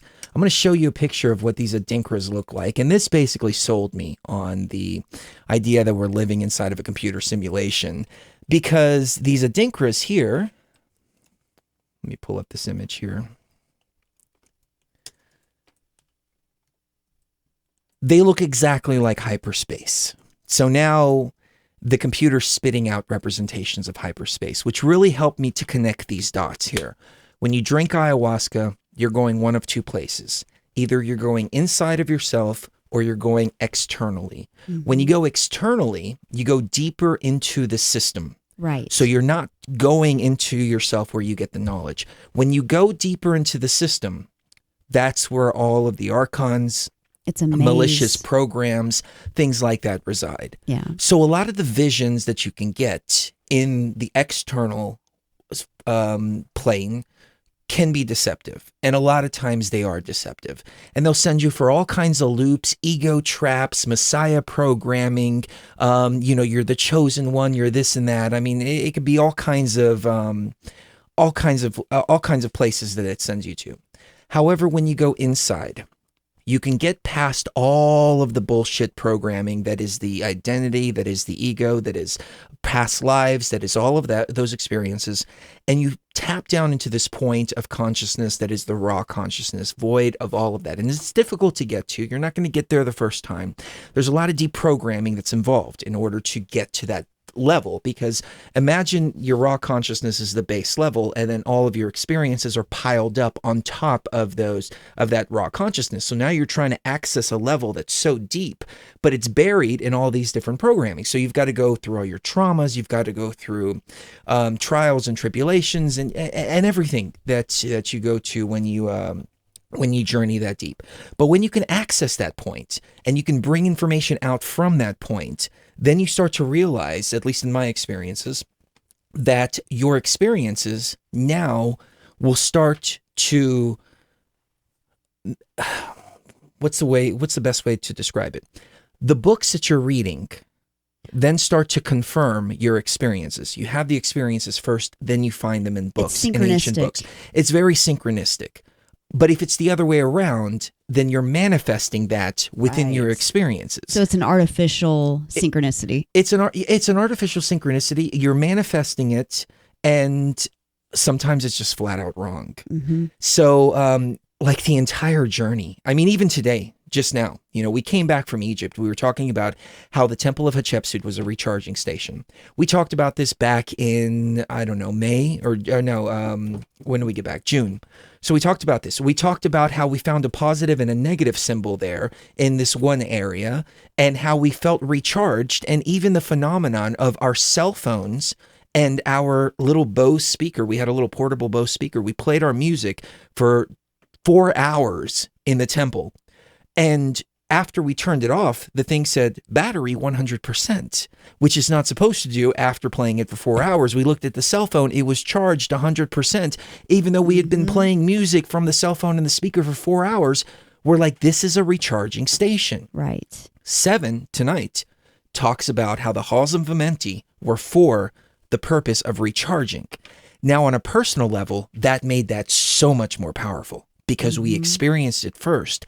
Then we heard about it. Right. So it's, in my opinion, important to differentiate and use discernment in these experiences. And you come to a point to where you've really enlivened yourself. But when you sit down one-on-one with the plants are only going to take you wherever you're ready to go. Sometimes you need to go experience that love feeling and that connection with everything. And those are usually the first parts of the journey. But then you proclaim, I'm ready for more. I'm tired of this. The bliss is fine, but it's boring. What is the purpose of me drinking ayahuasca? What is the purpose of me going on these journeys? Then it starts to throw the traumas. It starts to throw the programs and everything that you've been programmed with and starts to reveal that within yourself. And sometimes these traumas will manifest themselves as demons or as external entities, but they're not really external. They're really inside of you, and you start to deal with them a little bit at a time. Actually, whenever you see them as external, that's when you have a problem. Because it's all actually coming from inside of you. And so if you externalize something that's actually internal, then it puts you deeper and deeper and deeper into the maze. That's a good point. And it becomes a situation to where you can't deal with it at that point because it's an external thing. It's not something that you have control over. Right. So you're constantly under attack by this and constantly under attack by that. But when you realize it's inside of you, then you can actually do something about it. That's half the battle. Yeah, it's the same thing as what religion does. Religion tells you that Satan is an external being that's sitting on your shoulder, that's telling you this and telling you that. And so Satan is something that you can never defeat. It's something that you can never confront. You could never conquer. You can never overcome. You're constantly being tempted. You're constantly this and that. When you realize the darkness is actually inside of you, the programming is actually inside of you, then you can actually do something about it because you have control over your inner sphere. So there's a whole journey to this, but if you go in with the right intention, if you go in with the right mindset, and your heart is pure, you're going to get a phenomenal experience. And you don't need a shaman to hold your hand. You become the shaman. You become your own shaman.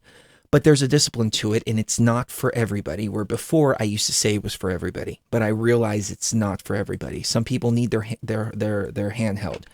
Now, if you've never done psychedelics and you do ayahuasca by yourself, I would say that you need to at least have somebody that you can trust there with you. Not to lead the experience, not to do anything like that, but just to be there to blow the candle out, to change the music, to make sure that the bucket is close to you when you purge, things like that. Help you to the bathroom. And you want to have somebody that you can trust, like a spouse or a sibling or a longtime friend. Yeah. You don't want just some stranger there that you don't know. And or somebody you met last week. Yeah, in the back of your mind, you're going to be like, are they going to take advantage of me? Especially if you're female. Are they going to take advantage of me? Are they going to rip me off? Are they going to do this? Are they going to do that? And this is another reason why I urge people not to go to the Amazon to have these experiences, because we hear about these cases more often than not, where they take advantage of women, they take advantage of people, they implant all these thoughts into your mind and all this BS. And they even go so far as to put stuff into the brew that I would never put in there. Scopolamine is one of the big ones. Dennis McKenna was on with us several years ago, and he talked about how he went down there and he was able to recognize that there was scopolamine in the brew. Now, for those of you that don't know what scopolamine is, it's called devil's breath, and it puts you into this state of suggestibility and confusion, but you don't seem confused. You don't seem like you're suggestible, but you're basically under the control of whoever gave you the scopolamine. They say, and people have commented on this when I've talked about this before, that this is just an urban legend, but there was actually I think it was a Vice video, a video series on it. Well, they'll have a pretty girl walking through the bar in Peru or somewhere like that, and they'll puff that devil's breath into your face. And for about 24 hours, you're susceptible in the sense that you'll go to your bank account and just empty your bank account and just give them all the money, and you'll do it with a smile, and nobody knows the better. And they were doing interviews with people who were victims of scopolamine, and were saying that they were emptying out all their apartment, giving away their furniture, doing all this crazy stuff while they were under the influence of this scopolamine. So why would they put this in the brew? Dennis was talking about how it makes the brew a little bit stronger, and there's you can work with scopolamine if you are experienced and you know what you're doing and you have a good grip of your consciousness. Like if somebody blew devil's breath in my face, I suspect, I can't say definitively, but I suspect that I have such a control over my consciousness because of the states that I've been in and the disconnected states that I would be able to maintain, or at least I could hold on to the straws of maintaining without being susceptible 100%. But imagine somebody that's never altered their consciousness, that's never been in these deep states, and that doesn't know how to navigate these states. Completely different. So when you brew it yourself, you know what's going into the brew. You know how you're brewing it. You know what kind of plants are going in there. You know everything from beginning to end. And so that's another reason why I've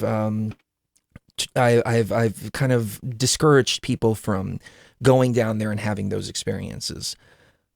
But it's all up to you. Some people swear by their ayahuasca retreats. Other people swear by becoming your own shaman. So it's really dependent on you. But I hope I've answered that question with enough information to help you make a well-informed choice, because that's what it's all about. You've got to make that choice for yourself. You are the captain of your own ship. Right, exactly. It's all individualized too. I mean, what one person needs and what one person is going to experience on ayahuasca is very far removed sometimes from what other people experience on ayahuasca. I mean, me and Chris even have different things that we see on ayahuasca. I mean, he sees things a lot more broadly, and I see things a lot more focused on just one thing. And so it's all individual. And if you go online and you base all of your thoughts on drinking ayahuasca on what people are saying in forums and things like that, then you're not getting the whole picture. You actually have to do it yourself in order to even understand what it is, because it's different for everybody. Yeah. So yeah. What you need isn't necessarily what other people need. Yeah. And I think people have a tendency to listen to other people's experiences and expect the same thing. Exactly. That's what you have to go in with no expectations, because it's going to be different on many different levels. The first several times smoking DMT, drinking ayahuasca was playing with elves, and it was just all fun and games, and that's it. It wasn't until I started doing real work that I started breaking down other levels and communing with Isis and Osiris and Anubis and all these different programs that are out there, antivirus programs. And it wasn't even until later that I realized that we were dealing with antivirus programs and programs within the Matrix and, all kinds of stuff like that. Like, it was evolving. So expecting to just jump in and just all of a sudden just boom, be completely connected is not a realistic expectation. Right, exactly. Yeah. So any more questions? That was the only one that stuck out to me. And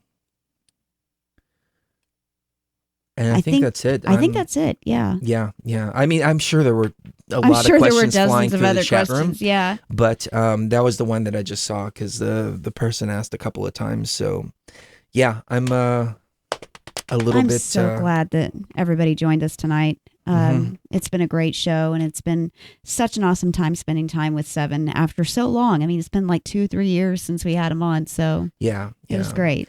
And our show usually airs at 9:00 Pacific, so it would air a half hour before now. Yeah. But Sevan had to get up early in the morning, and so we said, hey, we'll just do it early. Why not? Let's just do it early. We'll do it early. And Sevan gave me a lot to think about. Me too. Up to this point, I feel like I unlock what I need at the time. So for those of you that aren't familiar with what happened at the pyramid, we created a portal that was very specific and had a very specific function. We couldn't allow any other entities to come up there with us at all, period. So, but tonight's 7 opened my mind to some other possibilities that I hadn't considered before, just simply because it wasn't required up to that point in the journey. But like he said, it's an ever evolving gnosis, and it's phenomenal. It really is. Heart of the Rebel, have a great night and great week. Love you, bro. Aww. And yeah. Lots of love in the chat. So cool. Thank you. I guess that's it. Kiss the one you love right now. You never know when the last time is going to be. And we will see you even further. Beyond the veil. Beyond the veil.